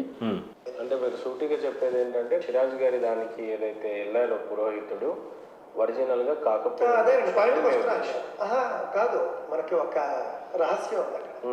కావున అది పురోహితుడు అని మనకు ఎవ్వరూ కూడా చెప్పలేదండి. ఏ బ్రాహ్మణ సంఘాల వాళ్ళకు తెలియదు, ఏ పురోహిత సంఘాల వాళ్ళకి తెలియదు, ఏ పురోహితుడు కూడా ఇతను నాకు పరిచితుడు అని చెప్పలేదు. అక్కడతో అతను పురోహితుడు కాదని అర్థమైపోయింది కదండి. నేను గతంలో సిరాజ్ రెహమాన్ గురించి కొన్ని రీల్స్ చేసినప్పుడు చాలా మంది కామెంట్లు చేశారు. ఆ కామెంట్లలో ఇతని ఫోటో పెట్టి చాలా మంది ఇతను యూనస్ ఖాన్ అనేటటువంటి పేరు ఉన్నటువంటి ముస్లిమే, వీడు గుంటూరులో ఉంటాడు, ఆ బ్రాహ్మణ వేషంలో వచ్చిన పురోహితుడు యూనస్ ఖాన్ అనే ముస్లిమే, అతనికే పురోహితుడు వేషం వేసి ఇలా అడిగించారు. సరే ఇప్పుడు ఇది ఎంత అజ్ఞానపూరితమైనటువంటి విషయం అంటే, కానీ అక్కడ సంతోష్ ఘనపాటి గారు ఇంకో వర్డ్ వాడతారు, నేను అధ్యయనం చేసి సిరాజ్ గారి గురించి చెప్పినటువంటి విషయం కాదు ఇది, నేను చేసిన రీల్స్లలో కింద షార్ట్స్లో ఆయన ఫోటో పెట్టి ఈ వ్యక్తి గుంటూరుకు చెందిన వ్యక్తి, ఇతని పేరు యూనస్ ఖాన్, ఈయన పండితుడు కాదు, సిరాజ్ గారి నన్ను ఫేక్ గా సృష్టించి ఈ రకమైనటువంటి తెరలేపారు, ఇలా ఈ అయినప్పటికీ రకమైన కూడా పద్ధతులు ఒక ఆరోపణ వచ్చినప్పుడు, ఒక సందేహం వ్యక్తం చేసినప్పుడు ఆ విషయాన్ని మీరు చెప్పేటప్పుడు క్రాస్ చెక్ చేసుకోవాలి. క్రాస్ చెక్ చేసుకోలేదంటే మీ మనసులో ఆ మాట ఉందని మీరు ఆ విషయాన్ని బలంగా నమ్ముతున్నారని. కేవలం మీ దగ్గర కాదండి, వేరే ఇంటర్వ్యూ ఛానల్లో కూడా, వేరే దగ్గర ఛానల్లో కూడా ఇంటర్వ్యూ ఇస్తూ ఇదే విషయాన్ని చెప్పారు ఆయన. ఈ విషయాన్ని చూడండి ఒకసారి మీరు. అయితే యూనుస్ ఖాన్ అనే వ్యక్తిని పండితుగా మార్చి మీరు చేసినటువంటిది అది భాగవతమే బయట పెట్టినట్టుగా కనపడతా ఉంది. మరి బయట అలా ఉంది దానికి మీరు ఏ రకంగా వాస్తవంగా చెప్పాలంటే ఇది చూడండి, ఇది పోస్టర్, ఇది ఇక్కడ మీరు చూడొచ్చు, వాస్తవ దైవ భావన. డేట్ ఎప్పుడు ఉందండి ఇందులో? ఓకే, డేట్ కనిపిస్తుందా మీకు? రైట్, 15/11/2014. 2014 డిబేట్ ఎక్కడ జరిగింది? ఇది రీసెర్చ్ హైదరాబాద్ లో రెడ్ రోజ్ గార్డెన్ లో జరిగింది అనమాట. రెడ్ రోజ్ ప్యాలెస్ బిసైడ్ హజ్ హౌస్ పబ్లిక్ గార్డెన్ దగ్గర. ఇది 2014లో జరిగినటువంటి ఒక డిబేట్ అనమాట. ఈ యూనుస్ ఖాన్ అనే చెప్పేటువంటి వ్యక్తి ఇది అది ఒకటేనా మీరు చూడండి, పండితుడి గురించేనా? అది రాజశేఖర శర్మ సిద్ధాంతి, ఈయన రాజశేఖర శర్మ సిద్ధాంతి, ఓకే, ఈయన గోల్డ్ మెడలిస్ట్ అనమాట. ఈయనతో నాకు ప్రోగ్రామ్ జరిగిందండి, డిబేట్ జరిగింది. ఎంతమంది పబ్లిక్లో అనుకున్నారు? దాదాపుగా 7,000 మంది పబ్లిక్లో ఓపెన్ డిబేట్ ఒకటి 2014లో హైదరాబాద్ నడిబొడ్డున రెడ్ రోజ్ ప్యాలెస్లో నా ప్రోగ్రామ్ జరిగింది. ఈ ప్రోగ్రాంలో మీరు చూడొచ్చు అనమాట, ఇది మొత్తం పబ్లిక్ అండి, పబ్లిక్ గ్యాదరింగ్ ఇది. తర్వాత ఇగో వేదిక పైన మాట్లాడుతున్నారు రాజశేఖర్ శర్మ సిద్ధాంతి, ఆ తర్వాత పబ్లిక్ చూడొచ్చు అనమాట. ఉన్నారా ఆయన ఫోన్? నేను చెప్తాను. మీ దగ్గర అయితే రాజశేఖర శర్మ సిద్ధాంతి గారు, ఆయనతో నాది వాస్తవ దైవభావం అనే అంశంపై 2014లో డిబేట్ జరిగిందనమాట. ఇది ఆ ప్రోగ్రామ్ సంబంధించినటువంటి ఒక హ్యాండ్ విల్ పోస్టర్ అన్నమాట. ఇది ఇప్పటి వరకు కూడా వాస్తవ దైవ భావన. ఆ తర్వాత మొత్తం చూడొచ్చు అనమాట, అందులో పబ్లిక్ గ్యాదరింగ్ అయినటువంటి విషయాలు ఇవన్నీ కూడా చూడొచ్చు అనమాట. ఇది చాలా పెద్ద మేజర్ ఈవెంట్ అండి ఇది. ఈ ప్రోగ్రామ్ జరిగింది అంటే 2014లో ఏదైతే నేను డిబేట్ చేశానో, డిబేట్ చేసిన తర్వాత ఆ రాజశేఖర శర్మ సిద్ధాంతి నా మధ్య వాస్తవ దైవభావన అనే అంశంపై మన ప్రోగ్రామ్ జరిగింది. ప్రోగ్రామ్ జరిగిన తర్వాత ఎప్పుడైతే నేను అది యూట్యూబ్లో అప్లోడ్ చేశానో, అప్లోడ్ చేసిన తర్వాత దాదాపుగా 1 మిలియన్ వ్యూస్ ఉండే అనమాట. అయితే కొంతమంది మీరు కొన్ని విషయాలు ఎలా ఒప్పుకున్నారండి, మీరు ఇలా చేశారు అలా చేశారని చెప్పేసి ఆయనపై తీవ్రంగా ఒత్తిడి తీసుకురావడం జరిగింది. కొంతమంది ఒత్తిడి తీసుకొచ్చినప్పుడు ఆ సిద్ధాంతి రాజశేఖర శర్మ సిద్ధాంతి గారి మీద ఒత్తిడి తీసుకురావడం జరిగింది. ఎప్పుడైతే ఒత్తిడి తీసుకొచ్చారో అప్పుడు పాపం ఆయన నా దగ్గరకు వచ్చేసి, సార్ నాపై చాలా వీళ్ళు విరుచుపడుతున్నారు, నాపై మండిపడుతున్నారండి, ఇక నాకు చాలా టార్చర్ తట్టుకోలేకపోతున్నాను, దయచేసి మీరు ఆ వీడియోని ఏదైనా డిలీట్ చేయగలుగుతారా అంటే నేను ప్రైవేట్లో పెట్టానండి. 2014లో జరిగినటువంటి డిబేట్ ఇది. ఇప్పుడు ఈ ప్రైవేట్ కర్ణనే మీకు నాకు పెద్ద క్వశ్చన్ మార్క్ అయింది. ఇప్పుడు అందరు చెప్తున్నటువంటి విషయం ఏంటంటే, ఈ వ్యక్తి పేరు యూనుస్ ఖాన్, దొంగ పండితుడు. ఆ వీడియో ఎందుకు డిలీట్ అయింది? డిలీట్ చేయడానికి ప్రధాన కారణాలు ఒత్తిడి వస్తుంది అని ముందే తెలిసి, ఇప్పుడు మీరు నేను ఇంటర్వ్యూలో కూర్చున్నాం, రేపు మీరు మాట్లాడినటువంటి ఏదో ఒక విషయాన్ని మీరు తీసేయమని నన్ను అడగడం జరుగుతుంది. కానీ మన ఛానల్లో ఒక క్రెడిబిలిటీ దెబ్బతింటుంది, సిరాజ్ గారికి కూడా దెబ్బతింటుంది అని మనం తీయలేకపోయాం. ఒక చిన్న విషయం, సో మీరు అంత పెద్ద వీడియో 1 మిలియన్, మీరు 7,000 మంది మీ ఎదురుగా కూర్చున్న వీడియోని డిలీట్ చేయడం వెనకాల ఈయన దొంగ పండితుడే అనేది ప్రధానమైన కారణంగా నేను మీతో డిబేట్ చెప్తే మీరు ఏం చెప్తారు? అసలు మీ దగ్గర ఈ పండిత్ యొక్క నంబర్ ఉందా? క్లియర్ నా క్వశ్చన్. ఈ పండితుడు మీతో ఇప్పటికీ టచ్లో ఉన్నాడా? ఉంటే ఏం మాట్లాడతారు? ఒకసారి కంప్లీట్గా ఆ ఫుటేజ్ ఇస్తాను, ఆ ప్రోమో ఒకటి. మీరు సిగ్నేచర్ స్టూడియోలో ఏదైతే 1 మిలియన్ వ్యూస్ వచ్చాయో ఆ వీడియో ఇప్పుడు మీకు కాపీ చేసి ఇస్తాను. అది మీరు తర్వాత మీరు నా దగ్గర అప్లోడ్ లేదు, మీరు అప్లోడ్ చేసేయండి. అది మొదటి విషయం. రెండో విషయం ఏంటంటే బ్రదర్, మీరు ఇక్కడ తెలుసుకోవాలి, ఇక్కడ నేను డిలీట్ చేశానన్న విషయం అది నా యొక్క గొప్పతనం, నా మంచి మనస్తత్వం కాబట్టి నేను డిలీట్ చేశాను. లేదంటే లేదు బాబు నేను డిలీట్ చేయను అని కూడా నేను చెప్పొచ్చు. ఎందుకంటే ముందుగా మా మధ్య ఒక అగ్రిమెంట్ జరిగింది, ఆ తర్వాత ఇరు పక్షాల వారు మాట్లాడుకున్నారు, ఒక 1 మంత్ టైం ఉంది, తర్వాత డిబేట్ జరిగింది. ఇంతమంది మధ్యలో డిబేట్ జరిగినప్పుడు మీరు వీడియో డిలీట్ చేశారు అని అంటే మీరు ఇక్కడ ఏదో ప్రధానంగా దాస్తున్నారు అనేదే మీ మీద వస్తున్నటువంటి ప్రధాన ఆరోపణ. అది ఇప్పుడు మీరు నన్ను అడుగుతున్నారు. ఆయన చెప్పిన విషయం ఏంటంటే ఎంత పచ్చి అబద్ధము. సంతోష్ ఘనపాటి గారు చెప్పిన విషయం ఏంటంటే, ఈయన పుట్టుకతోనే ఈయన ఒక బైబర్త్ ముస్లిము, ఈయన పేరు మొహమ్మద్ యూనస్, ఈయనని ముస్లిం వేషం వేసుకొని తీసుకొచ్చి ఇక్కడ కూర్చోబెట్టి డిబేట్ చేశారు అన్న విషయం ఎంత దారుణమైన విషయం అండి. డిలీట్ ఎందుకు చేశారంటే ఖచ్చితమైనటువంటి ఆన్సర్ నా దగ్గర ఉంది, నేను ఎప్పుడైనా అప్లోడ్ చేసుకోవచ్చు, అది ఇప్పుడు కూడా అప్లోడ్ చేసుకోవచ్చు, మీకు వీడియో వేయడానికి నేను సిద్ధంగా ఉన్నాను. కానీ ఎలాంటి పూర్వపరాలు తెలుసుకోకుండా, దాని బ్యాక్గ్రౌండ్ ఏంటో తెలుసుకోకుండా, ఒక హిందువుకి ముస్లిం వేషం వేసుకొచ్చి ఆయన పేరు మొహమ్మద్ యూనస్ తీసుకొచ్చారు, ఇలాంటి వేషాలు ఇంకా చాలా వేస్తూ ఉంటారు అని మీ ఛానల్లో కాదు ఇంకా 2-3 ఛానళ్ళు కూడా ఆయన ఇంటర్వ్యూ ఇచ్చారు. అంటే నేను చెప్తున్నాను ఒక విషయము, ఒక స్కాలర్ పొజిషన్లో ఉండి ముఖం తెలియకుండా ఆయన పండిత సామ్రాజ్యంలో ఎవరికి తెలియదంట. ఎవరు మీరు చెప్తున్నటువంటి పండిత్ 2014 వాళ్ళ వేద పాఠశాలలో కానీ ఎక్కడో కానీ వాళ్ళకు పరిచయాలు ఉంటాయంట, ఎక్కడ లేవు అంట, దొరకలేదు. ఒక విషయం ఏంటంటే ఇంకోటి యూనుస్ ఖాన్ అని చెప్పేసి ఆయన కమెంట్ రూపంలో తెలియజేశారు ఈ వ్యక్తి గుంటూరుకి సంబంధించిన వ్యక్తి అని. లేదు మీరు చెప్పండి ఆయన అడ్రస్ ఎక్కడ? ఇప్పుడు ఒక విషయము ప్రస్తుతం నేను పరిచయాలు చెప్తాను, నేను ఆయన అడ్రస్ చెప్తాను, ఆయన ఫోన్ నెంబర్ మీకు ఇస్తాను, ఆ వీడియో మీకు ఇస్తాను. ఒకవేళ ఆయన అవునండి హిందూ పండితుడే, హిందూ పండితుడితోనే సిరాజ్ గారి డిబేట్ జరిగింది అన్న విషయం తీర్మానం జరిగిపోతే ఇంకా లైఫ్లో ఎప్పుడు కూడా సంతోష్ ఘనపాటి గారు మైక్ పట్టుకోకుండా ప్రవచనాలు చెప్పకుండా ఉంటారా అన్నది నా సందేహం. ఎందుకంటే మీరు ఒక పెద్ద ఎలిగేషన్ పెట్టేశారు నా మీద. ఎలిగేషన్ పెట్టినప్పుడు మీకు కనీస అవగాహన లేకుండా ఎవరో ఫేస్బుక్లో కామెంట్ పెట్టారు, మీ యూట్యూబ్ ఛానల్లో కామెంట్స్ సెషన్లో కామెంట్ పెట్టారని చెప్పేసి ఇంత పెద్ద ఆరోపణ, అది కూడా లక్షల మంది చూసేటటువంటి సిగ్నేచర్ టీవీ ఛానల్ దగ్గరకు వచ్చేసి మీరు చెప్తున్నారంటే అసలు నాకు చాలా ఇది హాస్యాస్పదంగా ఉంది ఈ విషయం. నేను ఇప్పుడు మీకు ఆయన కంప్లీట్గా నేను డీటెయిల్స్ ఇస్తాను, మీకు వీడియో ఇవ్వడానికి నేను సిద్ధంగా ఉన్నాను. ఒక విషయం. మరో విషయం ఏంటంటే ఆయన ఏం చెప్పారంటే ఎంతమంది అయితే క్వశ్చన్స్ అడిగిస్తారో ఆ క్వశ్చన్స్ కూడా వీళ్ళు ముస్లిం వేషాలే వేసి హిందువుల నుండి చెప్పారు కదండి. అది కూడా ఆయన ఏం చెప్పారు, హిందువులకు ముస్లింలకు హిందూ వేషాలు ఏం చేసి అని చెప్పారు కదా. అది కూడా మీ ముందు ఇప్పుడే చెప్పేస్తున్నాను అనమాట. చివరికి ఆ క్వశ్చన్స్ని మీకు ముందే ఇస్తారు, మీరు ప్రిపేర్ అయి ఉంటారు, ఇదంతా ఒక స్క్రిప్టెడ్గా జరుగుతుంది అనేది ప్రధాన ఆరోపణ. చూడండి ఇప్పుడు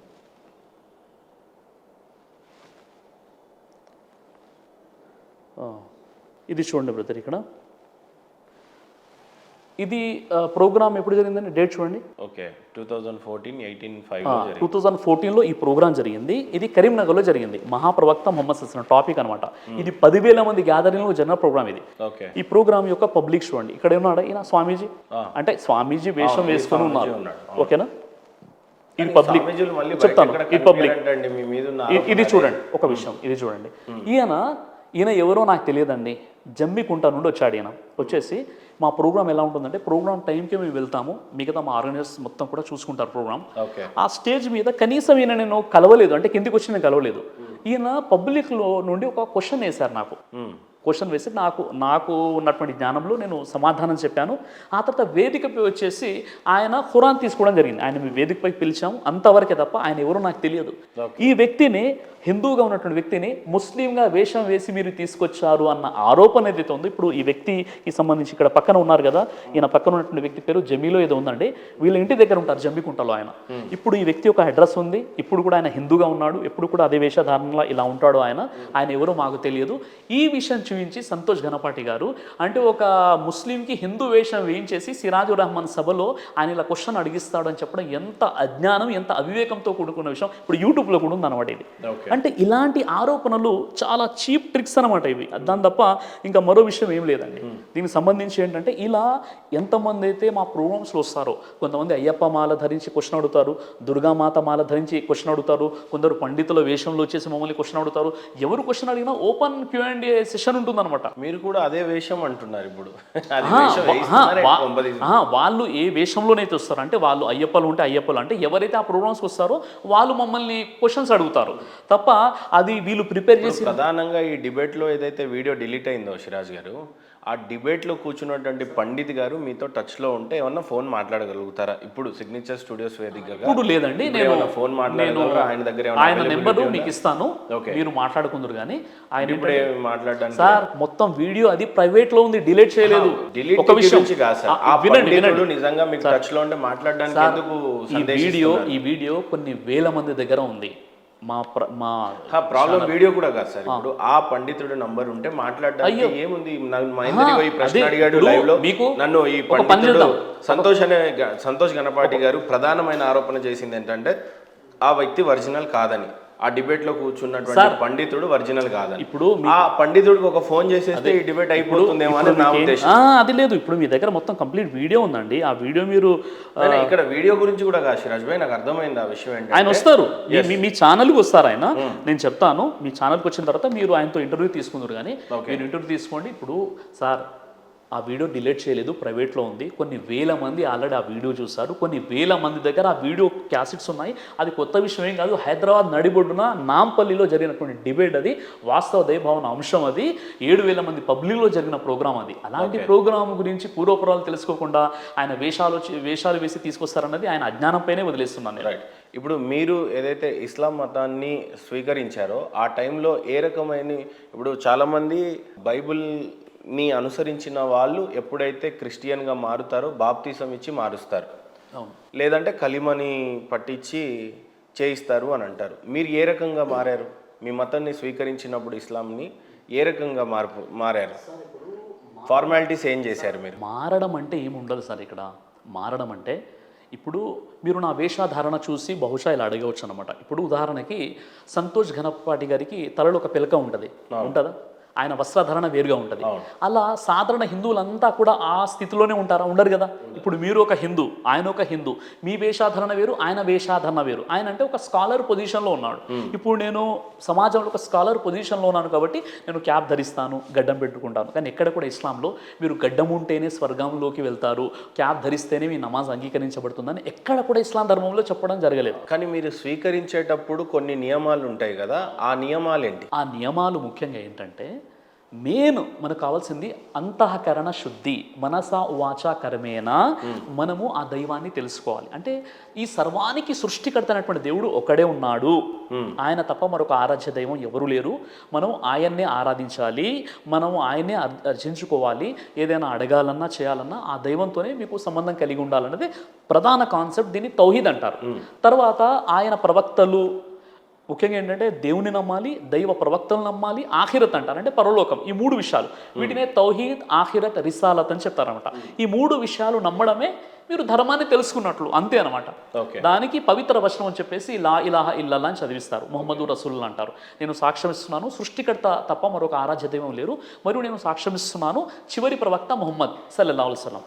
ఇది ఒక కలిమ అనేది ఉంటుందన్నమాట. కానీ మెయిన్ ఏంటంటే మన మనస్సుతో ఆ విశ్వాసాన్ని మనం కలిగి ఉండాలి.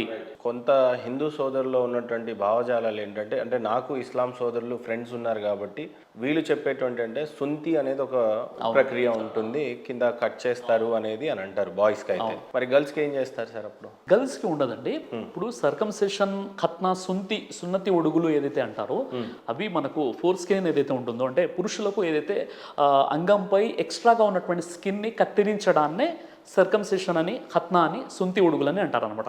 అది సైంటిఫిక్గా ధర్మంతో సంబంధం లేకుండా అమెరికాలో చాలామంది యూరోప్ కంట్రీస్లో ఖత్నా చేయించుకుంటారు. అది మెడికల్గా మీరు గూగుల్లో వెళ్ళి సెర్చ్ చేసినా దాని యొక్క బెనిఫిట్స్ అనేది మీకు కనిపిస్తాయి అనమాట.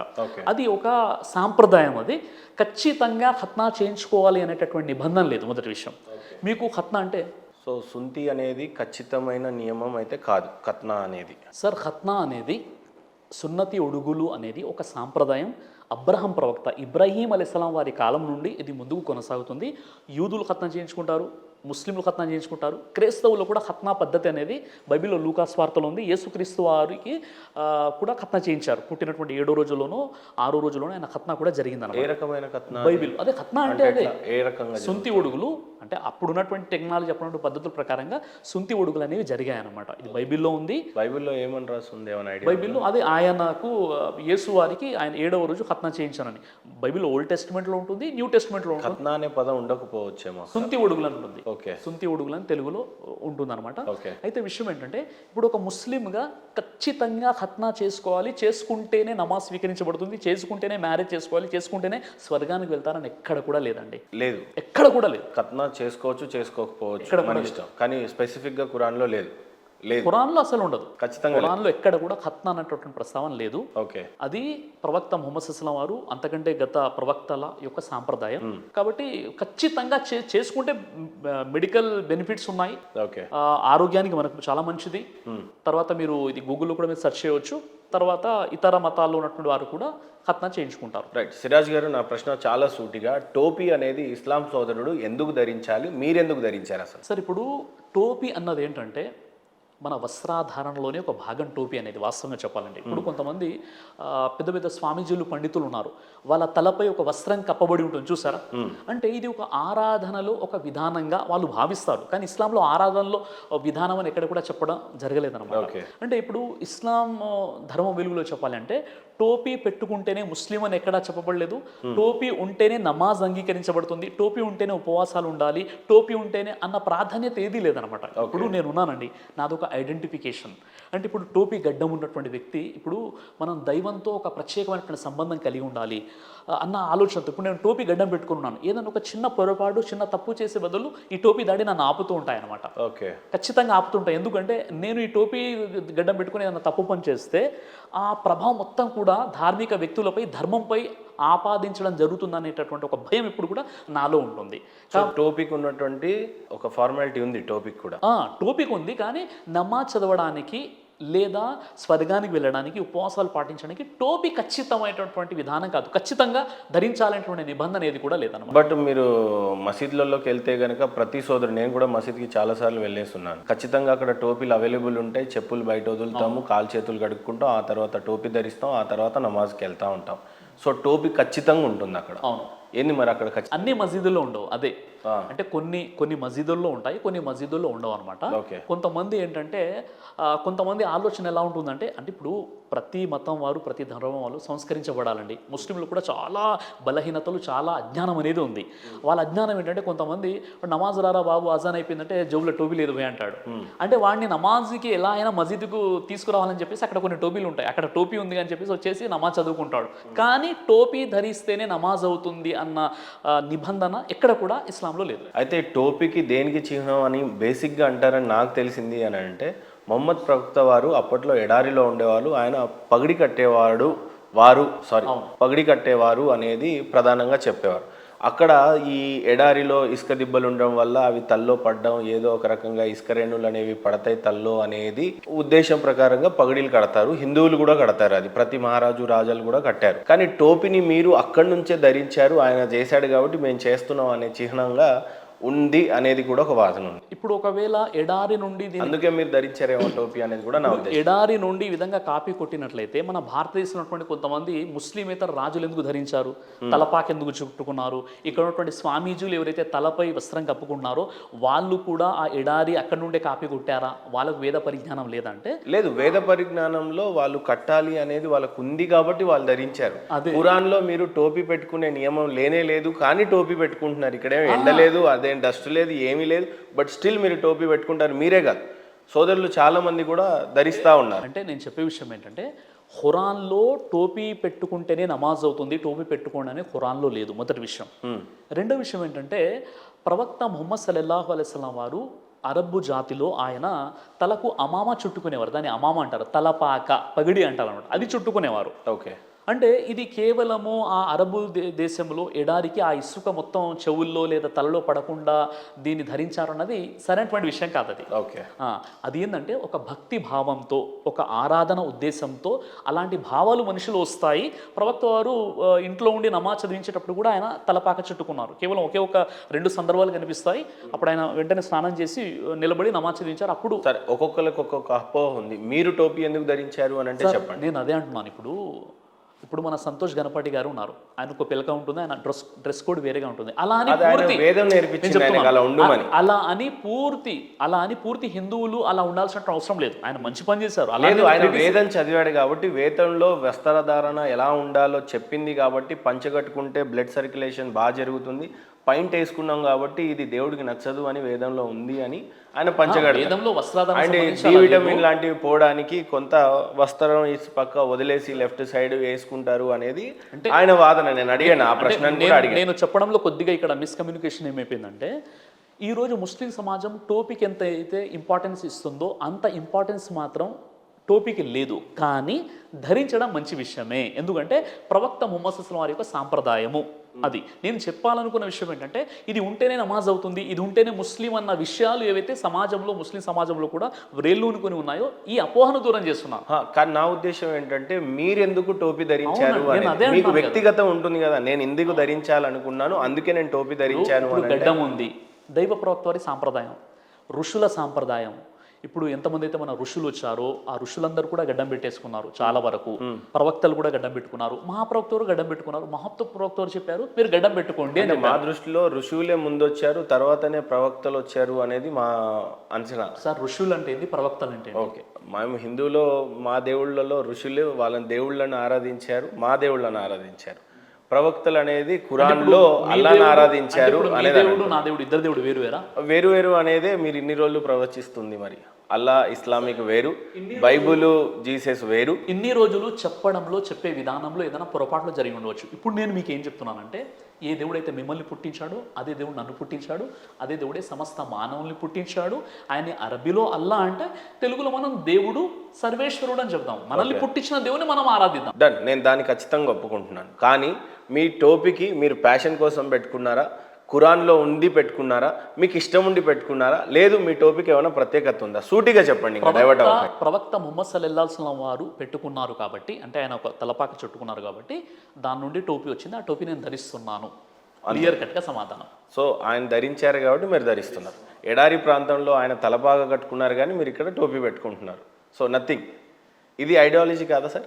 అంటే ఆయన ఇసుక రేణువులు వచ్చి దూరుతాయని చెప్పేసి ఆ కాన్సెప్ట్ అన్నది కొంతమంది కల్పించారండి. ఆ కాన్సెప్ట్ లేదు, ఆ కాన్సెప్ట్ లేదనమాట.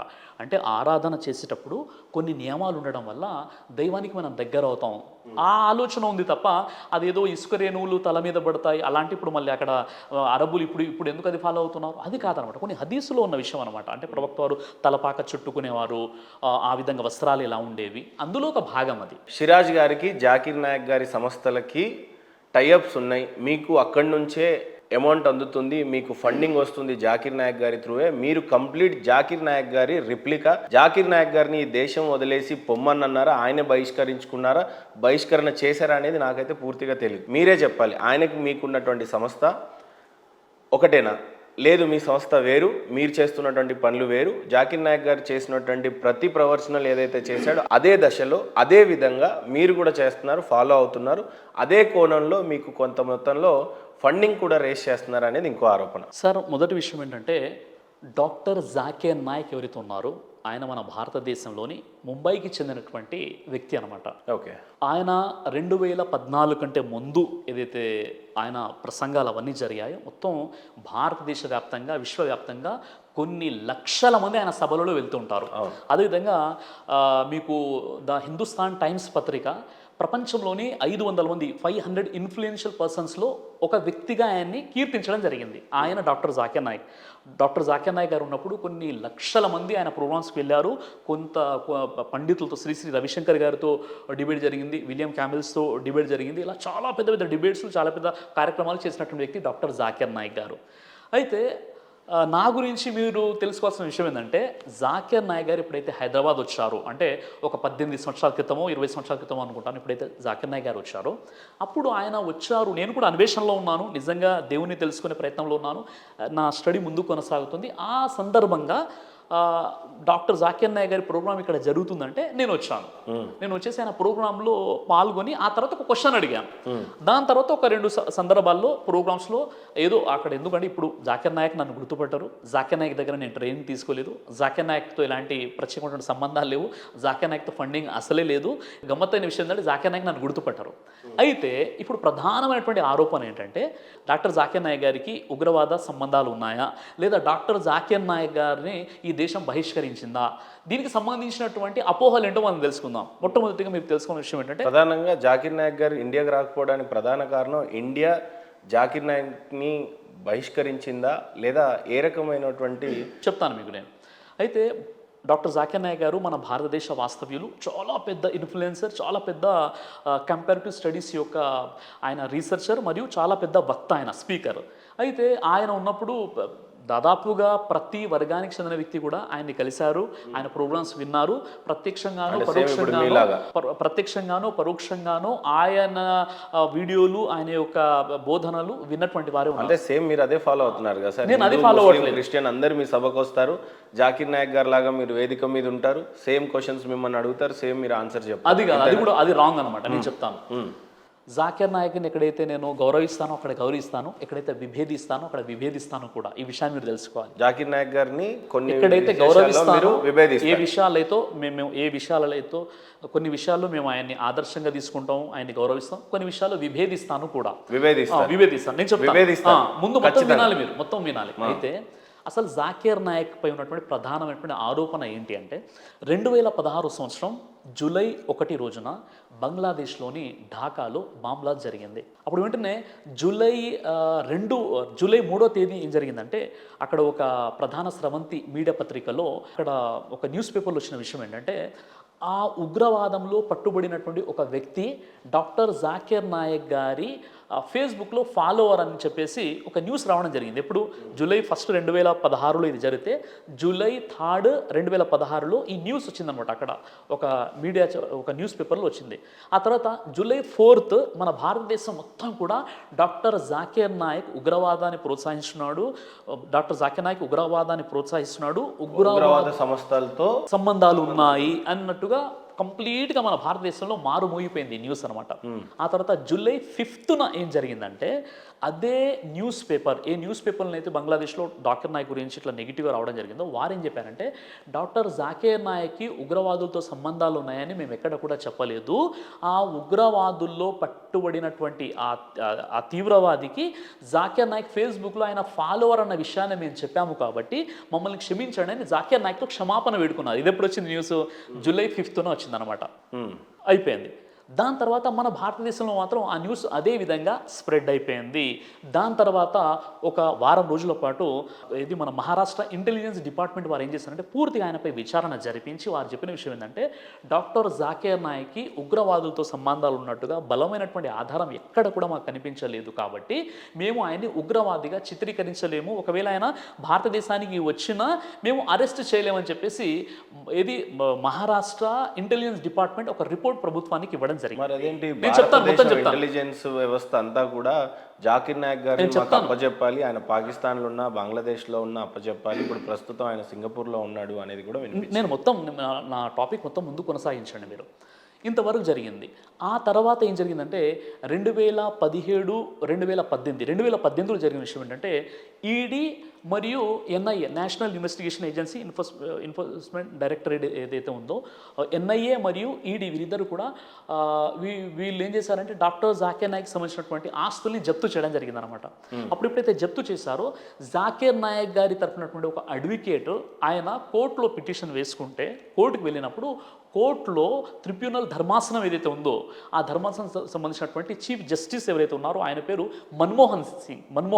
ఆ మన్మోహన్ సింగ్ ఏం చేశారంటే డాక్టర్ జాకిర్ నాయక్ గారి ప్రసంగాలు మొత్తం కూడా నేను విన్నాను, నేను కూడా ఆయన యొక్క ఫాలోవర్నే, ఆయన ఉగ్రవాదాన్ని బోధించేటట్టుగా ఉన్నటువంటి ఏదైనా ఒక వీడియో కనుక మీరు నాకు సబ్మిట్ చేసినట్లయితే నేను ఆయన ఆస్తుల్ని మొత్తం జప్తు చేసుకుంటాను అని చెప్పారు. కానీ వీళ్ళు ఒక్క ఆధారం కూడా ఇవ్వలేకపోయారు. అప్పుడు ఆయన చెప్పారు ఈ కారణం వల్ల నేను ఆయన ఏ ఆస్తిని కూడా నేను జప్తు చేయడం జరగదని చెప్పడం జరిగింది. ఈ స్టేట్మెంట్ వచ్చేసింది. ఎప్పుడు ఇది 2018లో. ఆ తర్వాత ఏం చేశారంటే వీరు సరే ఇప్పుడు చెప్పొచ్చు మీరు ఆయన ఆ దేశం ఎలా వెళ్ళిపోయాడంటే ఎప్పుడైతే బంగ్లాదేశ్ ఢాకాలో ఈ మామ్లా జరిగిందో ఆ తర్వాత జూలై 1కి జరిగింది, జూలై 3లో అక్కడ పబ్లిష్ అయింది, జూలై 4లో మనకి ఇక్కడ ప్రచారం జరిగిపోయింది, జూలై 5లో వాళ్ళు క్షమాపణ కూడా వేడేసుకున్నారు. ఆ తర్వాత 2017-18 నుండి వీళ్ళు ఈడీ తర్వాత మీకు ఎన్ఐఏ ఆ ఆస్తుల్ని వారు ఏంటంటే సీజ్ చేసినప్పుడు ఆ కోర్టు ఆయన పక్షంలో ఒక క్లియర్ చిట్ ఇచ్చేసింది అనమాట. ఇది మొత్తం జరిగిన తర్వాత ఇప్పుడు ఏమన్నారు జాకిర్ నాయక్ మళ్ళీ ఎలా పారిపోయాడంటే జాకిర్ నాయక్ పారిపోలేదు. జాకిర్ నాయక్ అప్పుడు వేరే దేశంలో ఉన్నాడు, సౌదీలో ఉన్నాడు ఆయన. ఇప్పుడు ఈ బాంబ్లాస్ట్ జరిగినప్పుడు ఆయన వేరే దేశంలో ఉన్నాడు. ఎప్పుడైతే న్యూస్ ఆయన చూసారో ఇక అక్కడ నుండి ఇక్కడికి రాలేదు, ఇది జరిగింది. కానీ ఇక్కడ నుండి దేశాన్ని పారిపోయి ఆయన వెళ్ళలేదు. ఇది మనం తెలుసుకోవాల్సిన విషయం. తర్వాత ఏం జరిగిందంటే ఇప్పుడు మన కొన్ని సంస్థలు కొన్ని ఏజెన్సీస్ ఏం చేశాయంటే ఆయనపై రెడ్ కార్నర్ నోటీస్ని జారీ చేయాలని చెప్పేసి వాళ్ళు ఇంటర్పోల్ సంస్థల్ని వాళ్ళు ఏంటంటే అప్రోచ్ అవ్వడం జరిగిందనమాట. వాళ్ళు చెప్పిన విషయం ఏంటంటే, ఇంటర్పోల్ వాళ్ళు చెప్పిన విషయం ఏంటంటే, జాకీర్ నాయక్కి సంబంధించి ఎక్కడ కూడా ఉగ్రవాదాలతో సంబంధాలు ఉన్నాయి అన్నట్లుగా ఎక్కడ కూడా రుజువు అవ్వలేదని చెప్పారు.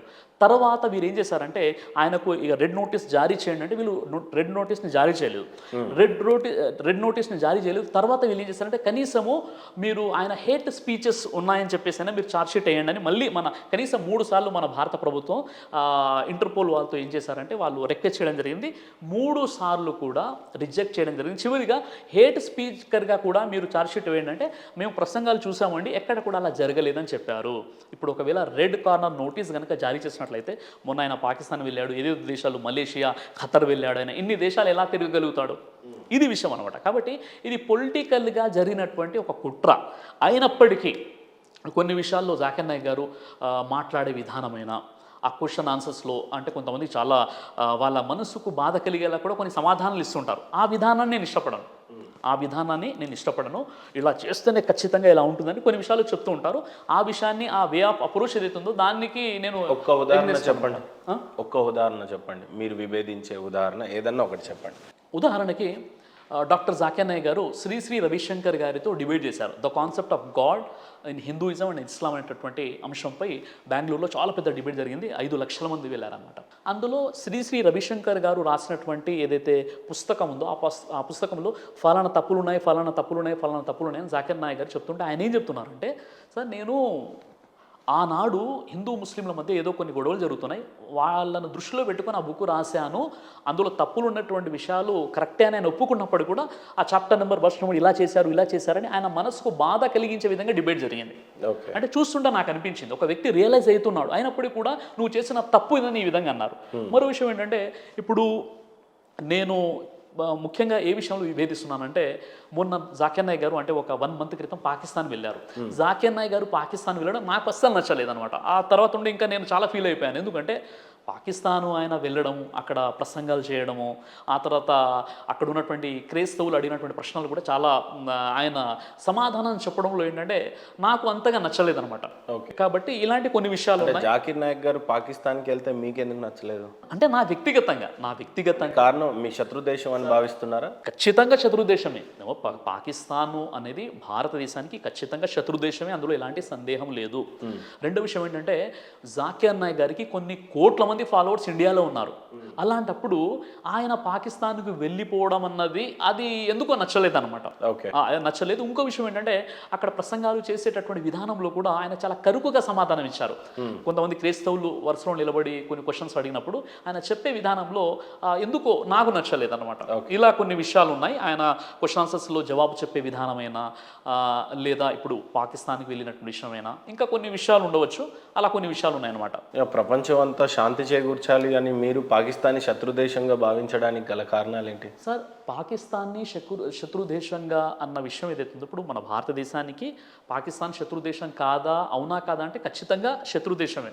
ఎందుకంటే ఇప్పుడు మనం ఏదైనా ఉగ్రవాదులకు సంబంధించి ఐసిస్ అయినప్పుడు కూడా ఎంతమంది అయితే ఉగ్రవాదులు ఉన్నారో, నిజంగా చెప్పాలంటే పాకిస్తాన్కు సంబంధించినటువంటి వాళ్ళ ద్వారా మన భారతదేశంలో ఉంటున్నటువంటి ముస్లింలపై నిందలు మోపడం జరుగుతుంది. కాబట్టి ఏదైనప్పుడు కూడా ఇది మన భారతదేశం అండి. మన భారతదేశం కోసం నన్ను అడిగితే ఒక బ్రదర్ సిరాజ్గా, ఒక శ్రీరామరాజుగా నా ప్రాణాన్ని కూడా నా దేశం కోసం అంకితం చేయడానికి, ధారపోయడానికి నేను సిద్ధంగా ఉన్నాను. ఒక రియల్ ఆ దేశం త్రూ మనకి పాకిస్తాన్కి ఇండియాకి యుద్ధం జరగాల్సిన టైమే వచ్చినప్పుడు ఎదురుగా ఇస్లాం సోదరులు నించున్నప్పుడు కత్తి దించాలి అని అంటే దించుతారా? ఖచ్చితంగా అండి. ఎందుకంటే ఇప్పుడు మన భారతదేశం ఇది నా దేశం అనమాట. నా దేశానికి వ్యతిరేకంగా ఎవరు కుట్రలు పనినా, వాళ్ళు ఏ రిలీజన్ అనైనా, ఇక్కడ రిలీజన్ని చూడం మేము, ఇక్కడ నా దేశాన్ని కాపాడుకోవాలి. అందుకే ఇదే విషయం ప్రవక్త ముహమ్మద్ సల్లల్లాహు అలైహి వసల్లం తెలియజేశారు. ఇప్పుడైతే ఆయన మక్కా నుండి మదీనాకు హిజ్రత్ చేసి వెళ్ళిపోయారో, అక్కడ ఉన్నటువంటి యూదులతో ఆయన కొన్ని ఒప్పందాలు చేసుకుని ఆయన చెప్పిన విషయం ఏంటంటే, మొట్టమొదటిగా మీరు కూడా ఈ దేశ పౌరసత్వంలో మీకు కూడా భాగం ఇవ్వడం జరుగుతుంది, కాబట్టి ముందు మన మదీనా పట్టణాన్ని మనం కాపాడుకుందాం, ముందు దేశ రక్షణ ఇంపార్టెంట్ అని చెప్పారు. ఉమర్ రదియల్లాహు అన్హు వారు కూడా ఇదే చెప్పారు, దేశ రక్షణ అనేది మనకి ఇంపార్టెంట్. కాబట్టి నేను భారతీయుడిగా ముందు నా భారతదేశం అండి. నేను ఏదైతే వేరే దేశాలు చూశానో అందరికంటే, అన్ని దేశాల కంటే గొప్ప దేశం నా భారతదేశం. ఇక్కడ ముస్లిం చాలా స్వేచ్ఛగా వారి యొక్క ధర్మాన్ని వాళ్ళు పాటిస్తూ 5 పూటలు నమాజ్ చదువుకుంటున్నారు. చాలా పూర్తి ప్రపంచంలోనే ఒక గొప్ప డెమోక్రసీ కలిగినటువంటి దేశం అనేది. కాబట్టి ఇక్కడ పుట్టినందుకు కూడా నేను గర్వపడుతున్నాను. మీరు ఏదన్నా ఒక ఇంటర్వ్యూకి వెళ్ళాలి అని అంటే యాంకర్కి మీరిచ్చే క్వశ్చనే అడగాలి, ఆ ఆన్సర్సే మీరు వాళ్ళకి చెప్పాలి, అంతవరకే మీ ఇంటర్వ్యూ అయిపోతుంది. రెండోది, మీ సభలో మీరిచ్చే క్వశ్చన్సే వాళ్ళు అడగాలి, అంతటితోనే మీ ఆన్సర్స్ చెప్పాలి, అక్కడతో మీ సభ ఆగిపోవాలి. ఇది ప్రధానమైన ఆరోపణ. ఇంకో రకంగా ఉంది. ఇప్పుడు ఈ క్వశ్చన్ని తీసుకున్నట్లయితే, ఇప్పుడు మీ యొక్క సిగ్నేచర్ స్టూడియోలో మనం దాదాపుగా గంటన్నర సేపు నుండి మనం కూర్చొని ఉన్నాం. ఇందులో ఏ క్వశ్చన్స్ మీరు నాకు ఇచ్చినటువంటివి అడిగారు, ఏ క్వశ్చన్ ఇక్కడ ప్రీ ప్లాన్గా చేసామన్నారు? రైట్, ఇక్కడ సిగ్నేచర్ స్టూడియో అనే దానికి వచ్చేసరికి వేరే ఉంటుంది. గతంలో మీరు 10-15 ఇంటర్వ్యూలు ఇచ్చి ఉన్నారు, అట్లా జరిగిందా, జరగలేదా? లేదు. మీ వేదిక దగ్గర అడిగేటువంటి ప్రశ్నలకి మీకేమైనా సంబంధాలు ఉన్నాయా, లేవా? ఖచ్చితంగా అండి. నేను ఇంత ముందుకు 10-15 ఛానళ్ళు ఎక్కడ కూడా నేను ఇంటర్వ్యూ ఇవ్వలేదు. నాకు తెలిసి ఇది 3వ 4వ ఛానల్. అంటే ఇంతకుముందు గతంలో నేను శాటిలైట్ టీవీ ఛానల్లో TV9, TV5 కొన్ని డిబేట్స్లో నేను పాల్పంచుకున్నాను. డిబేట్స్లో ఇంకా క్వశ్చన్స్ ఇచ్చేది ఏముంటుంది, మొదటి విషయం. రెండో ప్రూఫ్ ఏంటంటే, ఇక్కడ సిగ్నేచర్ స్టూడియోలో మీరు చూసారు, గంటన్నర సేపు నుండి మీరు అడుగుతున్నారు, నేను చెప్తున్నాను. ఇది రెండో ప్రూఫ్. ఇక మూడో విషయం ఏంటంటే, ఏదైతే పబ్లిక్ మీటింగ్స్లో క్వశ్చన్స్ వస్తాయో ఆ క్వశ్చన్స్ ముఖం తెలియని వాళ్ళు కూడా లైన్లో నిలబడి క్వశ్చన్స్ అడుగుతారు. కొన్ని సందర్భాల్లో అపోహ ఎలా జరిగిపోతుందంటే, అపోహ జరగడానికి కారణం ఏంటంటే, ఇప్పుడు ఉదాహరణకి కొంతమంది మా ఫాలోవర్స్ ఉంటారు, సార్ నాకు ఈ డౌట్ ఉందండి, సిరాజ్ గారితో అడగాలి అని వాళ్ళకు ఒక డౌట్ ఉంటుంది. ఆ డౌట్ ఉన్నప్పుడు మా వాలంటీర్స్ ఏం చేస్తారంటే, ముందు నాకు చెప్తారు, ఒక వ్యక్తి వస్తాడు సార్ క్వశ్చన్ అడుగుతారంట, అంతవరకే మాకు తెలిసి ఉంటుంది. ఇదే తప్ప ఇప్పుడు మీకు ఒకవేళ అలాంటి సందేహం ఉన్నట్లయితే, మీకు పెద్ద పబ్లిక్ మీటింగ్లో మీకు ఆఫర్ చేయడం జరుగుతుంది, మీరు రండి, క్వశ్చన్స్ అడగండి. ఇది కేవలం అంటే ఒక ఫేక్ ప్రచారము, మాపై ఉన్నటువంటి ఒక ఆరోపణ తప్ప ఇందులో ఎలాంటి వాస్తవం లేదండి. కొన్ని సందర్భాల్లో మా కార్యకర్తలు ఏం చేస్తారంటే, ఏదైనా కరెంట్ ఎఫైర్ ఉందనుకోండి, ఇప్పుడు ఉదాహరణకి ముత్యాలమ్మ విగ్రహాన్ని ధ్వంసం చేసినటువంటి సందర్భంగా, ముత్యాలమ్మ విగ్రహాన్ని ఏదైతే ధ్వంసం చేశారో ఆ విషయంలో ఆ ఒక 4 days తర్వాత నా ప్రోగ్రామ్ కొరట్లలో జరిగింది. అప్పుడు ఒక మిత్రుడు ఏం చెప్పాడంటే, సార్ నేను ఒక క్వశ్చన్ అడుగుతానంటే ఏ క్వశ్చన్ అని అడిగాను. ఈ విషయం సరే, మీరు ఇలా క్వశ్చన్ అడిగింది ఉంటే ఇప్పుడు అందరికీ ఉపయోగపడితే అక్కడ అడగండి అని చెప్పాను. అలా కొన్ని క్వశ్చన్స్ ఏదైనా తెలిసి ఉంటాయి తప్ప మిగతా మొత్తం కూడా కంప్లీట్గా మేము వదిలేస్తామండి. ఎవరైనా ఏ క్వశ్చన్ అని అడగండి, మాకు జ్ఞానం ఉంటే చెప్తాము, లేదంటే సార్ మాకు తెలియదండి, నేను మళ్ళీ అన్వేషించి నేను రీసెర్చ్ చేసి చెప్తానని చెప్తాను. అందులో నెక్స్ట్ జరగబోయే మీ సభకి సిగ్నేచర్ స్టూడియోస్ ఏమన్నా స్పై చేయాలి అని అనుకుంటే, ఎవరన్నా మమ్మల్ని అరెస్ట్ చేసే ప్రయత్నం, మమ్మల్ని ఇబ్బంది చేసే ప్రయత్నం ఏమైనా జరిగితే మా పక్షాన నిలబడతారా? అయ్యో, ఎందుకంటే మీ సైన్యం చాలా పెద్దది, మీ వేదికలు చాలా పెద్దవి, మీ వెనకాల మీ టీం కానీ మీ పిల్లలు కానీ చాలా భారీ ఎత్తున సంఖ్యలో ఉంటారు అనేది విన్నాం. రెండవది, అక్కడ జరుగుతున్న వంటి విషయంలో వాళ్ళు చాలా అలర్ట్గా ఉంటారు, మీ టీం గురించి విన్నాను. ఒకవేళ మా వాళ్ళు స్పై చేయాలి అని అనుకున్నప్పుడు, చలో స్పైలో మా టీం దొరికిపోయింది, నేనే దొరికిపోయినా, మా పక్షాన నిలబడతారా? నెక్స్ట్, మీ సభకి మా సిగ్నేచర్ స్టూడియోకి ఏమన్నా ఆహ్వానం పలుకుతారా? మేము చూడొచ్చా ఆ సభని, నిజంగా పరిశీలించవచ్చా, ఎంత జెన్యున్గా మీ సభని మీరు కండక్ట్ చేస్తారు అనేది ఎంత ధైర్యంగా ఒప్పుకుంటారు సిరాజ్ గారు? ఖచ్చితంగా నెక్స్ట్ ఏదైతే మేజర్ ఈవెంట్ ఉంటుందో నేను అఫీషియల్గా మీకు ఇన్విటేషన్ ఇస్తాను. మీరు ఖచ్చితంగా రండి, ప్రోగ్రామ్ మొత్తం మీరు వినండి. ఏదైనా ఆ ప్రోగ్రామ్ సంబంధించినటువంటి క్వశ్చన్ అడగాలన్నా ధైర్యంగా మీరు అక్కడ క్వశ్చన్ అడగండి. మీ పూర్తిగా మీ బాధ్యత మాపై ఆధారపడి ఉంటుంది. ఖచ్చితంగా ఇది కేవలం అపోహ మాత్రమే. మేము ఓపెన్గా మిమ్మల్ని ఏంటంటే నేను ఇన్వైట్ చేస్తున్నానండి. మీకు నెక్స్ట్ ప్రోగ్రామ్ ఎప్పుడైతే ఉంటుందో జరిగే ప్రయత్నాలు లాంటివి జరుగుతాయి. విషయం ఏంటంటే, దాదాపుగా 18 సంవత్సరాలు నేను ఈ ఫీల్డ్లో ఉన్నాను. ఈ రోజు వరకు ఒక చిన్న కమ్యూనల్ వైలెన్స్ కానీ, ఒక చిన్న గొడవ కానీ జరగలేదు. మాపై అలాంటి ఆరోపణ కూడా లేదు. దాదాపు 1.5 hour పాటు kind of interrogation, kind of interview జరిగింది అని అనుకుంటున్నా, క్షమించాలి అలా ఆ పదం వాడినందుకు. బట్ ఆ కైండ్ ఆఫ్ ఫీల్లోనే జరిగింది. మీ సోదరులు కానీ మీ ఫాలోవర్స్ కానీ ఎవరైనా మా మీద దాడులు చేసే ఆస్కారం ఉందా? సార్, మా దగ్గర దాడులు జరిగే ఆస్కారాన్ని పక్కన పెట్టేస్తే, మమ్మల్ని వచ్చేసి ఇబ్బంది పెట్టి మమ్మల్ని దూషించిన వారికి అదే సమాధానం ఇవ్వకూడదని ఖురాన్లో ఉంది. ఓకే, ఖురాన్లో సూరే హామీం సజ్దా సూర నెంబర్ 41 ఆయత్ నెంబర్ 34లో, ఓ ప్రవక్త, మంచి చెడు రెండు ఒకటి కాదు, నువ్వు చెడును శ్రేష్టమైన మంచి ద్వారా తొలగించు అని దైవం అంటున్నాడు. కాబట్టి ప్రవక్త ముహమ్మద్ సల్లల్లాహు అలైహి వసల్లం నమాజ్ చదువుకుంటుంటే ఆయనపై ఈ యొక్క ఏనుగు మలినాన్ని వేశారు, ఆయనపై రాళ్ళ వర్షం కురిపించారు, ఆయన వెళ్ళే దారిలో ముళ్ళు పరిచారు. ఏనాడు కూడా ప్రవక్త ముహమ్మద్ సల్లల్లాహు అలైహి వసల్లం వారు తిరిగి రివెంజ్ అనేది తీసుకోలేదు.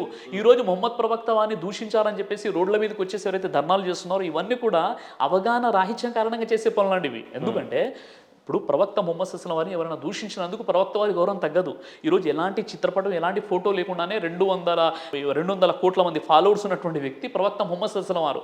అలాంటి వ్యక్తి, అంటే ఈ 200 కోట్ల జనాభా మొహమ్మద్ ప్రవక్త వారిని ఫాలో అవుతున్నారా, అల్లాని ఫాలో అవుతున్నారా? సార్ ఇప్పుడు ఫాలో అనేది ప్రవక్త అవుతారు, వర్షిప్ అనేది దైవాన్ని చేస్తారు, ఆరాధన అనేది. బాగా చెప్పారు. కాబట్టి ఫాలో అవ్వడం ఏంటి?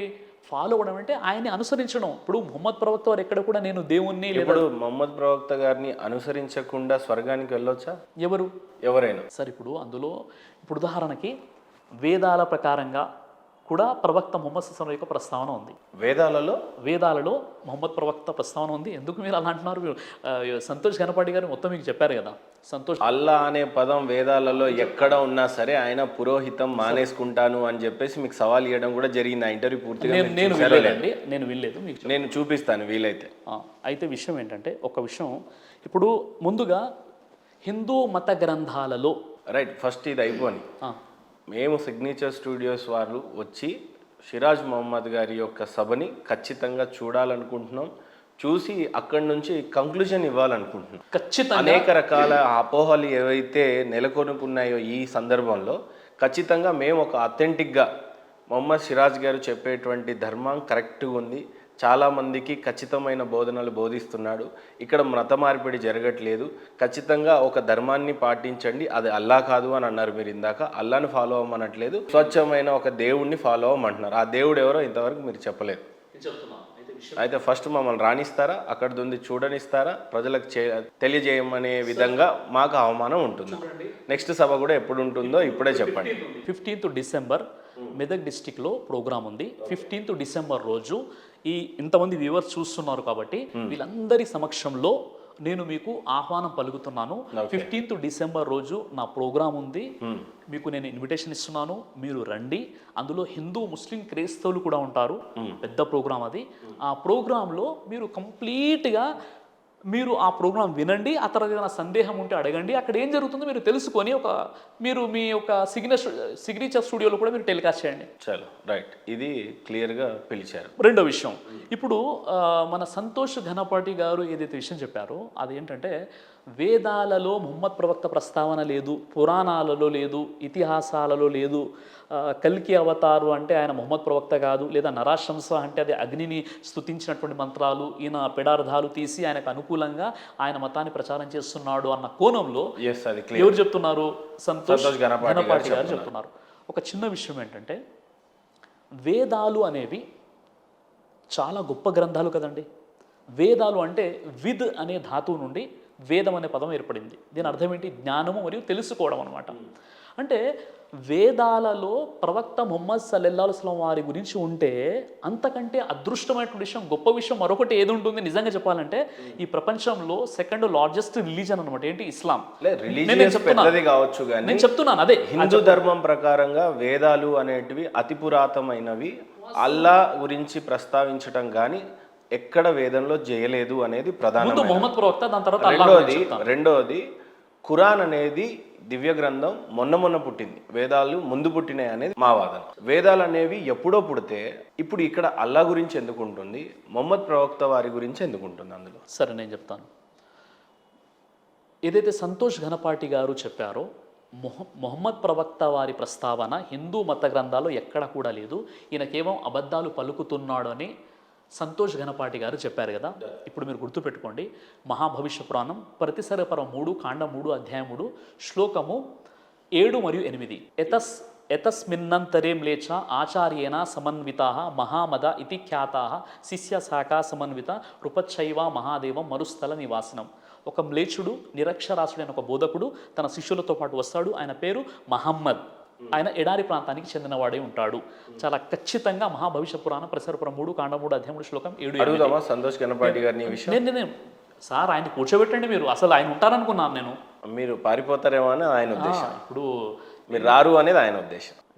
ఇప్పుడు ఆయన అనుకుంటున్నారు అలా. నేను చెప్పేది ఏంటంటే, ఇప్పుడు నేను మహాభవిష్య పురాణం రిఫరెన్స్ నేను చెప్పాను. విషయం ఏంటంటే, నేను ఇప్పుడు ఈ సందర్భంగా నేను చెప్పే విషయం ఏంటంటే, మొహమ్మద్ ప్రవక్త ప్రస్తావన నేను చెప్పడం కాదు, అసలు నాకు ఎలా తెలిసింది. ఫస్ట్ మమ్మల్ని మీ సభకు పిలుస్తున్నారు, క్లియర్. మిమ్మల్ని సభకు పిలుస్తున్నాను, ఇదే ఘనపాటి గారితో మీరు కూర్చుంటారు, ఖచ్చితంగా మీరు కూర్చుందాం. నేను ఒక విషయం ఏం చెప్తున్నానంటే, ముందు ఇది కన్క్లూజన్ అవ్వనివ్వండి. నేను మీకు ఏం చెప్తున్నానంటే, మీకు నేను చెప్పే విషయం ఏంటంటే సార్, మొహమ్మద్ ప్రవక్త వారి గురించి హిందూ మత గ్రంథాల్లో ఉందా లేదా అన్న విషయంలో పండిత్ వేద్ ప్రకాష్ ఉపాధ్యాయ ఉన్నారు. ఇప్పుడు ఈ నేను ఈ బుక్స్ ఒక్క ఆయనకి ఇవ్వండి. క్వశ్చన్ అయితే అడుగుతాయని, అంతకు మించి మిమ్మల్ని ఇబ్బంది పెట్టాను, నేను జస్ట్ అడిగేస్తాను అంతే. ఒక చిన్న విషయం సార్.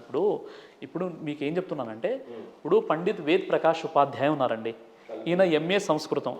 ఈయన కల్కి అవతార్ అనేటటువంటి ఒక పుస్తకం రాశారు. అంతిమ ఋషి ఆరు కల్కి అవతార్ అనేటటువంటి ఒక పుస్తకం రాశారు అనమాట.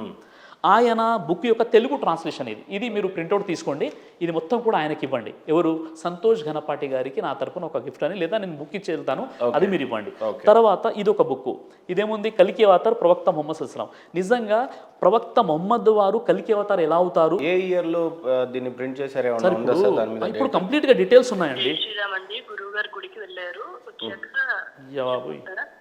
రైట్ అండి. ఇప్పుడు ఒక విషయం ఏంటంటే, ముహమ్మద్ ప్రవక్త ప్రస్తావన హిందూ మత గ్రంథాల్లో ఉందా లేదా? ఆయన లేదంటున్నారు, నేను ఉందంటున్నాను. నాకు ఎలా తెలిసిందంటే, హిందూ మత పండితుడు, సంస్కృత విద్వాంసుడైనటువంటి పండిత్ వేద్ ప్రకాష్ ఉపాధ్యాయ్ గారు కల్కి అవతార్ అంతిమ ఋషి అనే పుస్తకం రాశారు. అందులో ఆధారంతో పాటు ఉంది. ఇది ఒక పుస్తకం. రెండో పుస్తకం పురాణాల్లో ముహమ్మద్ సల్లల్లాహు అలైహి వసల్లం, ఇవి వేరే పబ్లికేషన్ వాళ్ళు చేశారు. ఆ తర్వాత హిందూ ధర్మ గ్రంథాల్లో ముహమ్మద్ సల్లల్లాహు అలైహి వసల్లం, ఇది ఇప్పుడు మూడో పుస్తకం. తర్వాత ఇది కల్కి అవతార్ ముహమ్మద్ సాహెబ్ అని, ఇది వేరే పుస్తకం. తర్వాత ఇది కలియుగాంతం.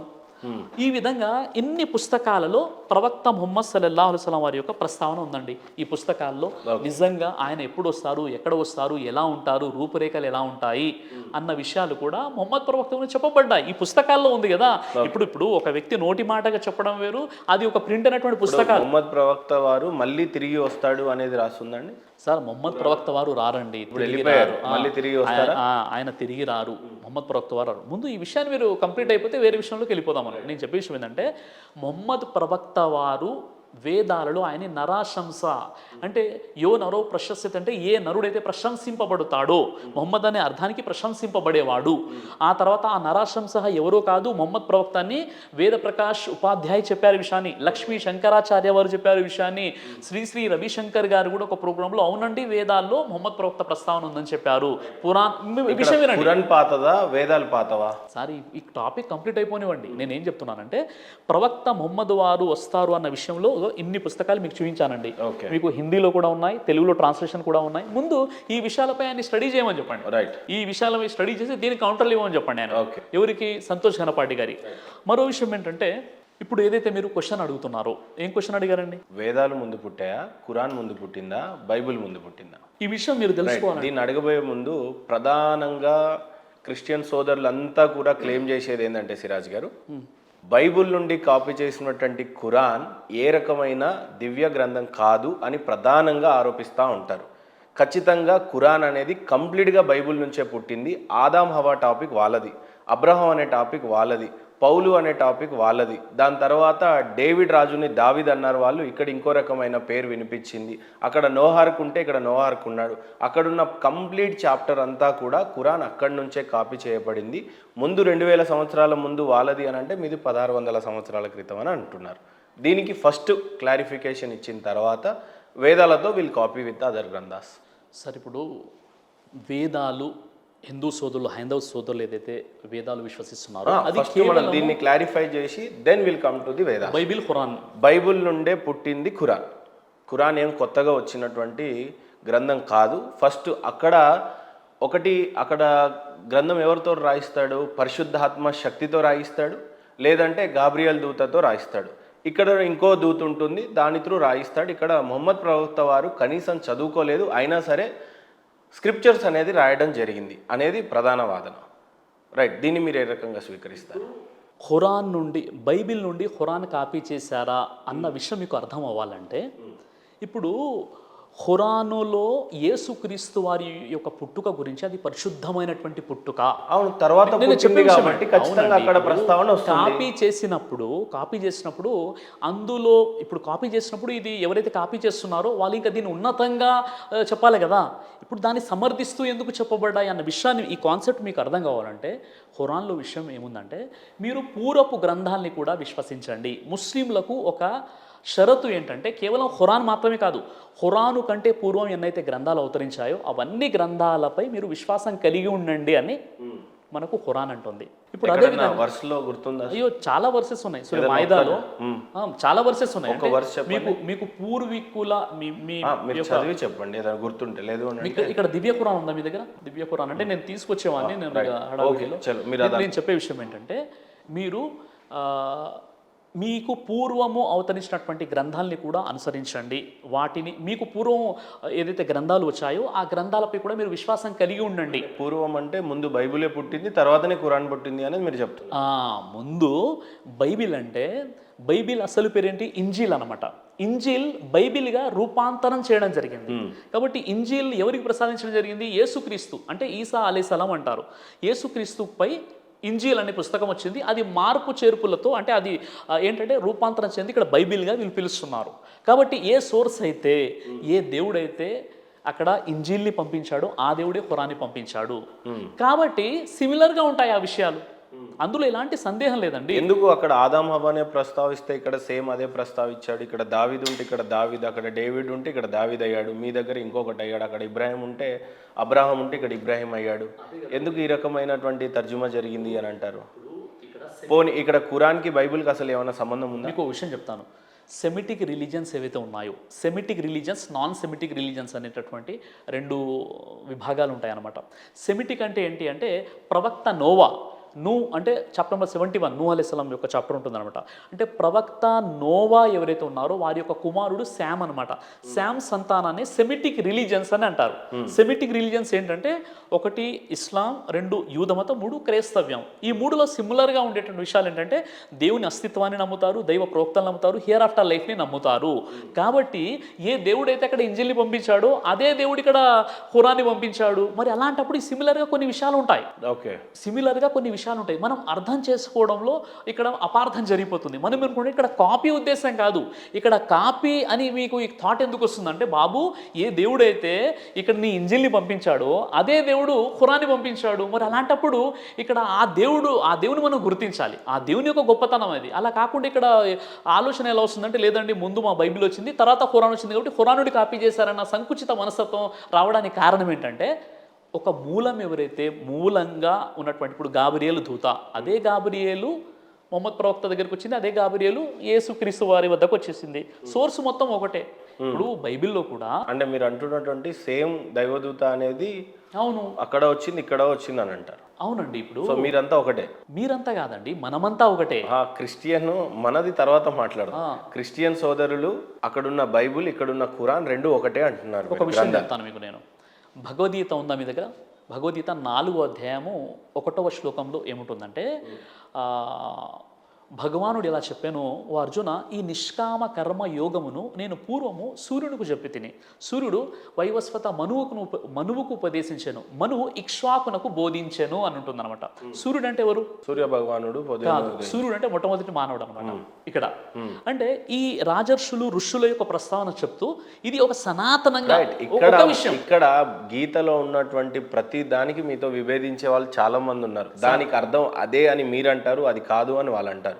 కాబట్టి దాన్ని ప్రస్తావించే ముందు ఫస్ట్ బైబుల్ ఖురాన్లో what is the best book and why it return అంటే మీరు ఏమని దాన్ని ఫస్ట్ క్లెయిమ్ చేస్తారు, అది క్లియర్ చేసేస్తే దెన్ వేదాల మీద పురాణాల మీద ముందు మీకు తెలుసుకోవాలి కదా, కాన్సెప్ట్ ఏంటో తెలియాలి మీకు.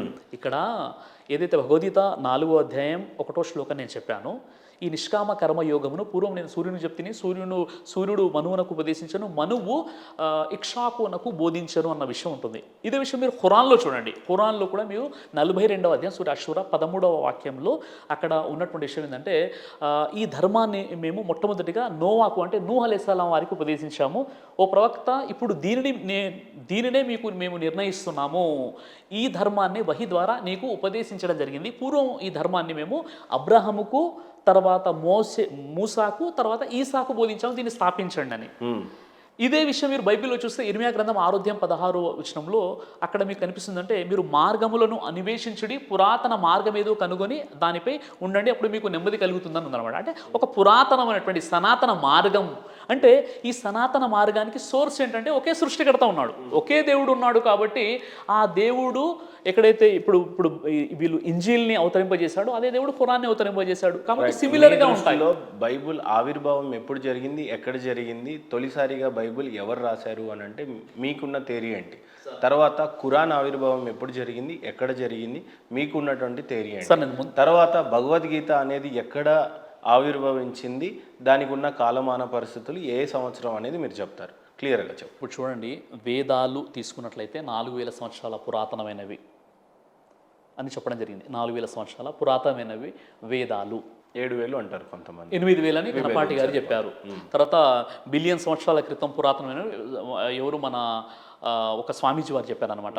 రామాయణం 1,00,000 సంవత్సరాల క్రితం. ఈ విధంగా ఉన్నాయన్నమాట. అంటే రకరకాల వాదనలు అనేవి ఉన్నాయి. అంటే ఇప్పుడు అవి ఎప్పుడు వచ్చాయి అన్న విషయం కాకపోతే ఒక విషయం ఏంటంటే వేదాలు సనాతన ధార్మిక గ్రంథాలు.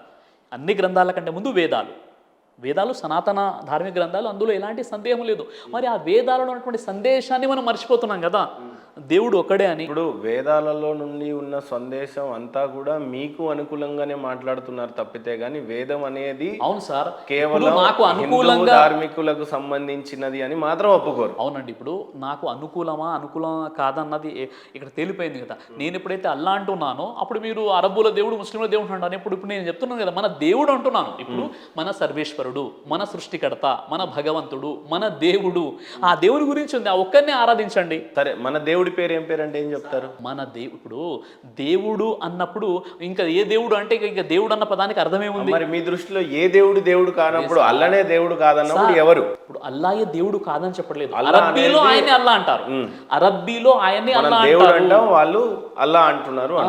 ఒక్కడే ఉన్నాడు కదా. అల్లాకి అర్థం వేరే చెప్పాడు కదా సార్. ఆరాధనలకు అర్హుడు, పూజలకు అర్హుడు, ఆయన ఎవరు? సమస్తానికి సృష్టికర్త. మేమేమనుకున్నాం, అల్లానే మీరు అనుకున్నటువంటి క్లెయిమ్ చేసే దేవుడు కాబట్టి మీరు అల్లాకే పరిచయం చేస్తున్నారు కాబట్టి అని అనుకున్నాం. ఇప్పుడు మీరు చెప్తున్నది ఏంది? అల్లాకి అర్థం సార్ నిత్యం పూజకి ఆరాధనలకు ఆరాధనకి దేవుడు, అంతే. అల్లా అంటే ఆరాధనలకు అర్హుడు.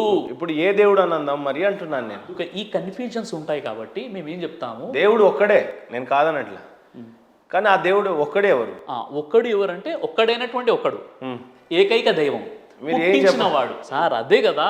ఇప్పుడు నేను ఒక్కడు, ఇప్పుడు నేను అరబీలో అల్లా అంటాను, అల్లా అనగానే మీరు అంటారా మీ దేవుడు అల్లా అంటున్నారు.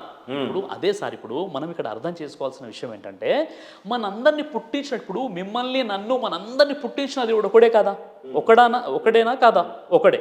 భూమి ఆకాశాలు, సూర్యుడు, చంద్రుడు, వీటన్నిటిని సృష్టించిన దేవుడు ఒకడే కదండి. మా వాళ్ళైతే ఒకళ్ళు అన్నారు, 33,000 కోట్ల మంది దేవతలు అంటారు. ఇప్పుడు ఆయన ఎవరు, మన చిరంజీవి స్వామి వారు ఏం చెప్పారంటే దేవుడు, గాడ్ అనబడేవాడు ఒక్కడే, ఒకే దేవుడు ఉన్నాడు, దేవతలు ఉన్నారు. దేవతలు అంటే దేవునిచ్చే కొన్ని పనుల కోసం నియమింపబడిన వారిని దేవతలు అంటారు. అలా దేవతలు 33,000 కోట్లు. ఆయన కంక్లూజన్ కావాలి సార్. ఎవరి కన్క్లూజన్? వేదం యొక్క కన్క్లూజన్ ఏంటి?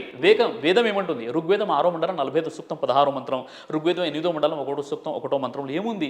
యయేక ఇత్తముష్తుహి మా చిదన్య ద్విషంసత సఖాయోమ రిషన్యత. యయేక ఇత్తముష్తు అంటే ఒక్కడు సాటి సమానంగా ఆయన ఆరాధించాడు. ఇప్పుడు ఆయన ఏం చెప్పారు? సంతోష్ ఘనపాటి గారు ఏం చెప్పారు? ఇంద్రుడికి సంబంధించింది మంత్రాలని చెప్పారు. అవునండి, అక్కడ ఒక్కడే అని ఉంది, ఆ ఒక్కడినే ఆరాధించండి అని అయితే వేదాల్లో ఉంది, కానీ ఇంద్రుడికి సంబంధించింది. ఇప్పుడు నేను అడుగుతున్నాను, ఇంద్రుడు అంటే ఎవరు? ఇంద్రుడు అంటే ఎవరు మీరు చెప్పండి. ఇంద్రుడు ఇప్పుడు మీ పేరేంటండి? మహేందర్. మహా ప్లస్ ఇంద్ర 2 పేర్లు ఉన్నాయి అంటే ఏంది? దాని అర్థమైంది. మహేంద్ర అంటే గొప్ప దేవుడు, ఇంద్రుడు అంటే దేవతలకు రాజు సార్, దేవతలకు ప్రభువు, దేవతలకు రాజు. ఇంద్రుడు అంటే వర్షము, ఆ తర్వాత గాలులు, ఇవన్నీ కూడా ఆయన ఆధీనంలో. మీరు వచ్చేంత వరకు ఇంటర్వ్యూ అంతా ఒకటి అనుకున్నా, ఇప్పుడు నన్ను పెద్ద డౌట్లో పెట్టేశారు మీరు. దేవుడు అనేవాడు ఒకడు అని అంటే అది ఓన్లీ బైబుల్ ఖురాన్ ప్రకారమే అని నమ్ముతున్నాను. అవును, హిందూ ధర్మం ప్రకారంగా ఒకడు అని ఇంతవరకు మాకైతే అలా బోధించలేదు. ఒకవేళ బోధించుంటే నాకు తెలిసిలేదేమో, నేను క్షమాపణ కోరుతాను. ఇప్పుడు ఈ ఒక్కడు యేసు ప్రభు కాదంటున్నారు మీరు. ట్రూ. మొహమ్మద్ ప్రవక్త కాదు, మొహమ్మద్ ప్రవక్త కాదు, అల్లా కూడా కాదు, దర్గాలు కాదు, అల్లా కూడా కాదు సార్. అల్లా అంటే దేవుడు. మళ్ళీ నేను చెప్పింది చెప్పండి సార్. అదే మళ్ళీ యేసు ప్రభు వారు దేవుడా కాదా? కాదు, ఆయన ప్రవక్త. అల్లా దేవుడా కాదా? అల్లా అంటే దేవుడు. అల్లా అంటే దేవుడు, కానీ ఎవరు ఆ దేవుడు? మీరు దేవుడిని ఇంగ్లీష్లో ఏమంటారు? గాడ్ అంటున్నా నేను. అదే అల్లా అని అరబీలో అదే దేవుణ్ణి అరబీలో అల్లా అంటారు. Done. కానీ ఇప్పుడు అల్లా అంటే దేవుడు అంతే. అల్లా అని ఖచ్చితంగా అనాలని అల్లా చెప్పలేదు. అల్లా అనేది దేవుడే కాదు, అది మనం గాడ్ అని పిలుచుకుంటున్నాం, లేకపోతే భగవంతుడు అని పిలుస్తున్నాం, వాళ్ళు అల్లా అని పిలుస్తున్నారు. అల్లా అనే పదానికి ఏ రకమైన ప్రాముఖ్యత లేదు అనేది తేల్చేశారు మీరు. లేదు, అలా చెప్పలేదు. నేను చెప్తున్నాను ప్రాముఖ్యత ఏందో నేను చెప్తున్నాను.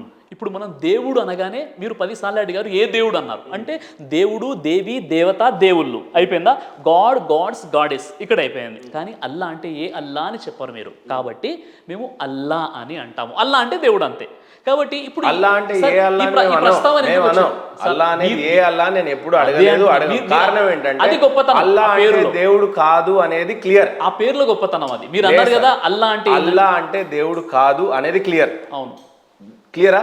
అల్లా దేవుడు కాదు, అది కాదు. మనం పిలుచుకోవడానికి అరబిక్ వాళ్ళు వాళ్ళ యూజ్ ఉన్నారు కాబట్టి వాళ్ళు అల్లా అని అనుకున్నారు. అల్లా అంటే దేవుడు, అల్లా అంటే దేవుడు. దేవుడు దేవుడు అంటే తెలుగులో పిలుచుకుంటున్నటువంటి పదం. అవును. సో అల్లా అనే పదానికి ఏ రకమైన ఇంపార్టెన్స్ మీరు ఇవ్వలేదు. దట్ ఈస్ క్లియర్ అంటున్నాను. ఇప్పుడు మీరు అల్లా అని మీరు గూగుల్లో సెర్చ్ చేస్తే ఏమొస్తుంది? ఓకే, ఏదో గాడ్ అని వస్తుంది. అయిపోయింది. లేదు, ఆరాధనకి అర్హుడు అని తెలుగు చెప్తుంది అంటున్నాను. ఆల్మిటీ గాడ్ అంటే ఏంది అర్థం? అంటే ఆ అర్హుడు ఎవరు? అల్లా కాదు ఇప్పుడు మీ దృష్టిలో. సృష్టికర్త. దాని ఆ సృష్టికర్త ఎవరు? అదే సార్. ఇప్పుడు సర్వేశ్వరుడు అన్నాను. ఇప్పుడు నేను చెప్పే విషయం ఏంటంటే ఎవరు ఎవరు ఎవరు ఎవరు అంటే ఎవరు కాదు. దాని ప్రకారంగా నేను చెప్పే విషయం ఏంటంటే దేవుడు సృష్టికర్త అని చెప్పడానికి వ్యూవర్స్ కన్ఫ్యూజ్ అవ్వకుండా నేను ఒక క్వశ్చన్ సూటిగా అడుగుతాను సార్. యేసు ప్రభుల వారు దేవుడా కాదా? యేసు ప్రభు వాళ్ళు దేవుడు కాదా? యెహోవా దేవుడా కాదా? యెహోవా అన్నది హెబ్రూ పరిభాష. లేదు, మనం ఎస్ నోనో మాట్లాడదాం, కన్ఫ్యూజన్ అవుతుంది. యెహోవా అంటే దేవుడు. దేవుడు దేవుడు దేవుడు కాదు. మరి మళ్ళీ ఇప్పుడు దేవుడు కాదు అని అంటే దేవుడు లేడు కదా మీ దృష్టిలో. మళ్ళీ యెహోవా దేవుడు ఎట్లా అయ్యాడు? అంటే మీరు కొద్దిగా నన్ను కన్ఫ్యూజన్ చేస్తారు. కన్ఫ్యూజన్ ఏం చేయట్లేదు. ఒక నిమిషం, ఇంకో విషయం, రాముడు దేవుడా కాదా? రాముడు దేవుడు కాదు, పుణ్యపురుషుడు. పుణ్యపురుషుడు. మళ్ళీ నెక్స్ట్ అవతారం ఏంటైంది ఎవరిది? రాముడు నెక్స్ట్ అవతారం ఏంటి? రాముడి నెక్స్ట్ అవతారం నవ అవతారాలు ఏంటి సార్? ఇప్పుడు దశావతారాలు ఉన్నాయి, నవవతారాలు కాదు. లేదు, 9వ అవతారం 10వ అవతారం కల్కి రూపంలో వస్తాడు అని చెప్పేసి అని అన్నాను. కలికి సబ్జెక్ట్ వేరు. మీ దృష్టిలో ఇప్పుడు యెహోవా దేవుడు అయ్యాడు అంతేనా? నేను ఏం చెప్తున్నానంటే ఒక విషయం మీరు అర్థం చేసుకోండి సార్. ఒక విషయం ఏంటంటే మొహమ్మద్ ప్రవక్త దేవుడా కాదా? సార్ నా లైన్ ట్రాక్ మీరు మిస్ చేయండి. చెప్పండి. యేసు ప్రభుల వారు దేవుడా కాదా? యేసు ప్రభు దేవుడు కాదు. ఆయన రైట్, మనకు అంతే చాలు సార్. తర్వాత మీరు డెఫినేషన్ ఇద్దరు కానీ యేసు ప్రభుల వారు దేవుడు కాదు అని అన్నారు. యెహోవా దేవుడా కాదా? దేవుడు. అల్లా దేవుడా కాదా? దేవుని పేరు అల్లా. రైట్. ఇస్లాం సోదరులు పాటించే దేవుడు ఎవరు? ఇస్లాం సోదరులు పాటించే దేవుడు అంటే ఖురాన్ ప్రకారంగా వాళ్ళు ఆ భాష ఏదైతే ఎందుకు చెప్పలేకపోతున్నారు? అది అల్లా అంటున్నాను కదా. మళ్ళీ అల్లా దేవుడు కాదు అని అంటారు, మళ్ళీ అల్లా దేవుడు అని అంటారు. ఎందుకు కన్ఫ్యూజ్ చేస్తున్నారు సార్ మమ్మల్ని? చిన్న విషయం ఏంటంటే మీరు ఇక్కడ అర్థం చేసుకోవాలి. సరే, రాముడు దేవుడా కాదా? ఇక్కడ మళ్ళీ రాముడు దేవుడు కాదు, సాయిబాబా దేవుడు కాదు, శ్రీకృష్ణ వారు కూడా దేవుడు కాదు. వీళ్ళందరూ కూడా పుణ్యపురుషులు, మహనీయులు, మహానుభావులు. బైబుల్లో ఉన్న దేవుడు ఎవరు? ఇప్పుడు నేను అదే అంటున్నాను కదా. బైబుల్లో ఉన్న దేవుడు ఇప్పుడు ఒక విషయం చెప్తాను. క్రిస్టియన్ సోదరులంతా పాటించేటువంటి దేవుడు ఎవరు? అదే ఇప్పుడు ఒక విషయం చెప్తున్నాను మీకు. ఒక విషయం మీరు అర్థం చేసుకోవాలి. ముందు మిమ్మల్ని దేవుడు అనగానే దేవుని నమ్మండి అంటే మీరు ఏమంటారు? ఏ దేవుడు అన్నారు మీరు. అంటే మన గ్రంథాలలో ఉన్న విషయాన్ని పండితులు ఆ విధంగా తారుమారు చేశారు. ఎందుకు? చతుర్వేదాల్లో. ఇప్పుడు వినండి, ఋగ్వేదం, యజుర్వేదం, సామవేదం, అథర్వణ వేదం, ఈ 4 వేదాల్లో కూడా దేవ ఏకహ నా ద్వితీయ తస్తుహ అన్న పదాలు చాలా స్పష్టంగా ఉన్నాయి. దేవుడు ఒక్కడే అని ఉందన్నమాట. దేవుడు ఒక్కడే అన్నప్పుడు మళ్ళీ ఏ దేవుడు ఏ దేవుడు ఏ దేవుడు అన్న విషయం ఎందుకు వస్తుందంటే ఆ దేవుని యొక్క గుణనామాలు కొన్ని ఉన్నాయి. ఆ గుణ ఇప్పుడు ఖాలిక్ అంటే సృష్టికర్త, మాలిక్ అంటే యజమాని, రెహమాన్ అంటే కరుణామయుడు, రహీం అంటే రైట్. సిరాజ్ భాయ్ గారు, మీరు సూటిగా చెప్పింది ఏంటంటే దేవుడు అనేవాడు హిందూస్కి లేరు, క్రిస్టియన్స్కి లేరు, ముస్లింకి లేదు అనేది ఒక్కటే స్పష్టంగా చెప్పారు. అల్లా దేవుడు కాదు అని మీరు ఒప్పుకున్నారు అని అంటున్నాను. నేను ఒప్పుకోలేదు అంటున్నాను. యేసుప్రభుల వారు దేవుడు కాదన్నారు, అల్లా దేవుడు కాదన్నారు, రాముడు దేవుడు కాదు అని అన్నారు, శ్రీకృష్ణుడు దేవుడు కాదు అన్నారు. మీ దృష్టిలో దేవుడు ఎవరు అని అంటే అల్లా అంటున్నారు. అల్లా అంటే దేవుడు అంటున్నాను. దేవుడు కాదు అన్నారు, మళ్ళీ అల్లా అంటున్నాను. ఆరాధనకి అర్హుడు అల్లా. అల్లా అనేది దేవుడు కాదు. వాళ్ళు అరబిక్లో దేవుడు అని పిలుచుకుంటున్నారు అంతే. తెలుగులో నేను గాడ్ అని పిలవట్లేదు, దేవుడు అని పిలుస్తున్నా. ఇంగ్లీష్లో గాడ్ అని అంటున్నారు. మీ దృష్టిలో ఇప్పుడు దేవుడు ఎవరు అనేది చెప్పండి సార్. అదే ఇప్పుడు మీరు ఏం చేస్తున్నారంటే ముందు ఇప్పుడు ఈ విషయం ఏంటంటే ఇప్పుడు ఒక విషయం మీకు అర్థం కావాలంటే దాని పూర్వపరాలు ఏంటో మీకు అర్థం కావాలి. అర్థం కాకుండా ఒక సింపుల్గా ఇది అడిగి చెప్పేసి దాని అర్థం ఏంటంటే అది కాదని లేదు. మీరు చెప్పండి, మీ దృష్టిలో ఇప్పుడు దేవుడు ఎవరిని ఎస్టాబ్లిష్ చేద్దాం అనుకుంటున్నారు మీరు? ఈరోజు సిగ్నేచర్ స్టూడియోస్లో సిరాజ్ గారు ఏ దేవుడిని ఎస్టాబ్లిష్ చేస్తారు? ఇప్పుడు ఆ దేవుడే మనల్ని కూడా పుట్టించినండి, అంతే కదా. మనము దేవుడు మనుషుల్ని సృష్టిస్తే మనిషి ఏం చేశాడు, దేవుణ్ణి సృష్టించాడు, దేవుణ్ణి పుట్టించాడు. కాబట్టి చాలామంది దేవి దేవతలు వచ్చేసారు. నేను చెప్పే విషయం ఏంటంటే, మీరు ఎవరిని పుట్టించారు? మీరు ఏ దేవుణ్ణి పుట్టించారు? మానవులు చెప్తున్నాను, ఎవరైతే లేదు చేశారో. మీరు మానవులే కదా, మీరు ఏ దేవుణ్ణి పుట్టించారు? ఒక చిన్న విషయం చెప్తాను వినండి. ఆ విషయం ఏంటంటే, ఇప్పుడు ఖురాను గ్రంథం ఉంది, అరబీ భాషలో ఉంది కదా. అరబీ భాషలో మీరు మొట్టమొదటి అధ్యాయం ఏంటి, సూరే ఫాతిహా, అల్హమ్దులిల్లాహి రబ్బిల్ ఆలమీన్ అని ఉంటుంది అనమాట. దాని అర్థం ఏంటి, సమస్త స్తుతులకు స్తోత్రాలకు అర్హుడు అల్లాహ్ అని అక్కడ ఉంటుంది. కానీ అల్లా అనేటటువంటి ఏదైతే అరబీ పదం ఉందో, వినండి రైట్ రైట్. ఇప్పుడు అరబిక్ లో సమస్తానికి దేవుడు అల్లా అని అరబీ పదం ఉంది కదా, తెలుగులో చదవండి. దాన్ని తెలుగులో చెప్పాలంటే, ఈ సమస్తాన్ని సృష్టించింది ఆ స్తుతి స్తోత్రాలకు అర్హుడు దేవుడు, అంతే. మరి అల్లా ఇక్కడ దేవుడు అని ఎలా మార్చేశారు? అరబీ భాష కదా, అంటే తర్జుమా కూడా సరిగ్గా చేయడం రాలేదా ఖురాన్? కదా అది తెలుగులో ట్రాన్స్లేషన్ అది. మరి మీరు దేవుడు అనండి కదా, సర్వేశ్వరుడు అనండి కదా. మరి అంతంత పెద్ద మైక్ లో అల్లాని నమ్మండి అని ఎందుకు మీరు అందరినీ చేస్తున్నారు? అంటే నాకు తెలిసి సిరాజ్ గారు హిందూ ముస్లిం క్రిస్టియన్ని మీరు ఏనాడు కలవనివ్వడు. ఎవరు? స్పష్టమా కాదా? హిందూ ముస్లిం సిరాజ్ గారు హిందూ ముస్లిం క్రిస్టియన్ని ఏ రోజు కలవనివ్వరు. మీకు కావాల్సింది క్రిస్టియన్స్ కన్వర్ట్ అవ్వటం, హిందూస్ కన్వర్ట్ అవ్వటం, మీ జేబులు నింపటం. ఇది సూటి నా ప్రశ్న, మీరేమంటారు? అదే ఇప్పుడు నేను అదే క్వశ్చన్ అడిగాను అనుకోండి. సిగ్నేచర్ స్టూడియో మహేందర్ గారు మొత్తం హిందూ ముస్లిం క్రైస్తవులను పండితులు అందరినీ కూర్చోబెట్టి గొడవలు పెట్టేసి ఆయన వ్యూస్ పెంచుకుంటారు అంటే రైట్, నేను ఒప్పుకుంటున్నా, అదే ఓకే. మీరు ఒప్పుకుంటున్నారా? నేను ఒప్పుకోవట్లేదు. మీరు ఓన్లీ మతం మార్చి జేబులు నింపుకుంటారని ఒప్పుకుంటారా? సార్ నేను ఏమంటా, చూసే వాళ్ళకి తెలుసు సిగ్నేచర్ స్టూడియో వాళ్ళు ఏం చేస్తారు, వాళ్ళ ఇష్టానికి వదిలేస్తాం. కానీ సిరాజ్ గారు ఒప్పుకుంటారా, నేను మతాన్నే మారుస్తా, హిందూ ముస్లిం క్రిస్టియన్ని ఏ రోజు కలవనివ్వను? మత సంస్కరణ కావాలి ఇక్కడ మనకు, మత మార్పిడి కాదు, మన మతి మార్పిడి జరగాలి.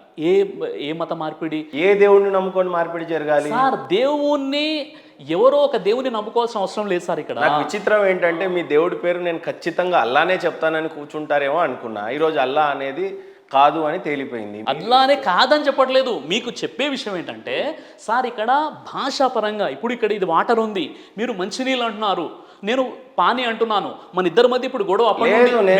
పానీ అనట్లే, నేను సర్వేశ్వరుడు అని స్పష్టంగా చెప్తున్నాను, మీరు అల్లా అని స్పష్టంగా చెప్పగలరా? ఇప్పుడు ఈ వాటర్ని మీరు ఏమంటున్నారంటే, దీన్ని మీరు మంచి నీళ్లు మాత్రమే తాగుతాను అంటున్నారు. చెప్తున్నాను సార్, నేను ఎల్కేజీలో వినండి, పానీ వాటర్ నా క్లారిటీ వచ్చి మీరు క్లారిటీగా లేరు, అల్లాకి గాడ్కి మధ్యలో చిచ్చు పెడుతున్నారని నేను అంటున్నా సార్. సార్ ఇప్పుడు మీరు లేదా అల్లా గాని వేరువేరుగా చూస్తున్నారు, అల్లా యెహోవా మీరు చెప్తున్నారు, నేను కాదు చెప్తాను, నేను దేవుడు ఒక్కడే అని చెప్తున్నా, మీరు అల్లా మాత్రమే దేవుడు అని చెప్తున్నారు. బైబుల్లో యెహోవా దేవుడు మాత్రమే దేవుడు అని చెప్తున్నారు. యేసు ప్రభుల వారిని నమ్మాలి, లేదు అని అంటే పరిశుద్ధాత్మ దేవుడు యెహోవా ఒకటే అని చెప్తున్నారు. బైబిల్ ఏ భాషలో ఉంది? హిబ్రూలో స్టార్ట్ అయింది, ఇప్పుడు తెలుగులో ఉంది. యావ్యే, యెహోవా, జెహోవా ఏదైతే పేర్లు ఉన్నదో బైబిల్లో అర్మాయిక్ భాషలో ఏదైతే ఉందో, ఇప్పుడు యెహోవా అని అక్కడ పిలిచారు కదా, ఇక్కడ అరబీలో అల్లా అంటున్నారు కదా, తర్వాత సర్వేశ్వరుడు అని ఈ 3 భాషలు ఇక్కడ మనం తీసుకున్నాం. తీసుకుంటే సర్వేశ్వరుడు అంటే సర్వ నియామకుడు. భగవద్గీత 10వ అధ్యాయం 3వ శ్లోకంలో ఏముంది? యో మామజమనాదిం చవేతి లోక మహేశ్వరం అసమూఢ సమర్థేషు సర్వ పాపై ప్రముచ్యతే. ఎవడు నన్ను పుట్టుక లేనివానిగా అనాది రూపునిగా సమస్త లోకములకు నియామకునిగా తెలుసుకున్నాడు, అట్టివాడు సర్వ పాపం నుండి లెస్సగా వేడబడుచున్నాడు. అంటే ఇక్కడ దేవుడు అంటే పుట్టుక లేనివాడు, అంతేనా? ఇక్కడ ఖురాన్ ఏమంటుంది? లం యలిద్ వలం యూలద్. దేవుడు అంటే పుట్టుక లేనివాడు, పుట్టించేవాడు. ఇక్కడ బైబిల్ సంఖ్యాకాండం అంటుంది దేవుడు అంటే పుట్టుక లేనివాడు అని. కాబట్టి పుట్టుక లేనివాడు ఒక విషయం. రెండో విషయం ఏంటి? దేవుడు అంటే మరణాన్ని ఇచ్చేవాడే కానీ మరణించేవాడు. స్పష్టంగా చెప్పేది కూడా అదే, సృష్టికర్త ఒక్కడే ఉన్నాడు, ఆయన్నే మనం ఆరాధించాలి. అది హిందూ ముస్లిం క్రిస్టియన్ ఎవరైనా, కానీ కేవలం అల్లా అని మాత్రమే మీరు బోధిస్తున్నారు. ఇది నిజం. నేను బోధిస్తున్నాను కదా, నేను చెప్తున్నాను కదండి. నేను చెప్పేది ఏంటంటే, ఎర్లీ మార్నింగ్ ఒక హజా వినిపిస్తుంది కదా, అజాన్ వినిపిస్తుంది. ఆ హజాలో ఏమని వస్తుంది? అల్లాహు అక్బర్, లా ఇల్లల్లా ఇలా అల్లా అనేదో ఉంటుంది, నాకు అంత స్పష్టంగా రాదు. దీనికి అర్థం చెప్పండి, ముందు మీరు చదవండి దాన్ని. అల్లాహు అక్బర్, అల్లాహు అక్బర్ అంటే మానవుల్ని పుట్టించినటువంటి దేవుడు అల్లా అందరికంటే గొప్పవాడు. హయ్యాల్ అస్సలా అంటే మీరు ప్రార్థన వైపునకు రండి. చెప్పడం రాలే, నేను మళ్ళీ చెప్తా. హయ్యాల్ అల్ఫలా అంటే సాఫల్యం వైపునకు రండి అని. లా ఇల్లల్హా, లా ఇలహా ఇల్లల్లా, దీనికి అర్థం చెప్పండి చాలు. మీరు నేను స్పష్టంగా చదవలేదు కాబట్టి మీరు స్పష్టంగా లా ఇలాహా ఇల్లల్లా, దీని మీనింగ్ చెప్పండి చాలు. లా ఇలాహా ఇల్లల్లా అంటే అర్థం ఏంటంటే, సృష్టికర్తైనటువంటి దేవుడు మాత్రమే ఆరాధనకు అర్హుడు, దీని అర్థం అండి. అల్లా అని లేదు లాస్ట్. అదే అంటున్నాను కదండి, అరబీలో తెలుగులో ట్రాన్స్లేషన్ చేస్తే మళ్ళీ మీరు ఎందుకో దాచుకుంటున్నారు. సార్ నేను ఒక విషయం చెప్తాను, ఏ ఫండింగ్ కోసం తలంచకండి, సార్ ఒక విషయం ఏ మనుషుల కోసం తలవకండి, ఒక విషయం చెప్తాను, ధర్మం పక్షాన నిలబడండి. విషయం ఈ రోజు ఖచ్చితంగా దేవుడు మీ పక్షాన నిలబడతాడు. ఆ మీనింగ్ కి అర్థం దాచేశారు మీరు. సార్ దాచేయడం ఏంటండి, ఇప్పుడు మీరు మీరు నా ఇలా మాట అల్లా వినాలి కదా. అని అంటే వినండి వినండి, సృష్టికర్త ఆ దేవుడు ఒక్కడే ఉన్నాడు, ఆయన పేరు అల్లా, ఆయన తప్ప వేరొక దేవుడిని మీరు ప్రార్థించడానికి వీల్లేదు. పొద్దున్నే హజా వినిపిస్తుంది హిందూ సోదరులకు, ముస్లిం సోదరులకు, లేకపోతే చాలా మందికి హజాన్ గురించి తెలియదు. ఒక విషయం చెప్తాను, పొద్దున్నే మీరు మైక్ లో పెట్టి చెప్తారు అల్లా అనే దేవుడు ఒక్కడే ఉన్నాడు, ఈయన తప్ప ఇంకొక దేవుడు లేడు మీకు వేరొకడు అని చెప్తున్నాడు. దీన్ని మత మార్పిడి పొద్దున్నుంచే స్టార్ట్ అవుతుంది అనేది నేను అంటాను. మీరు కూడా అదే ఫాలో అవుతున్నారు అని చెప్తాను. మీరు ఏం చెప్పారు నాకు, లా ఇలాహ ఇల్లల్లా అంటే దాన్ని తర్జుమా చేయండి అని చెప్పాను.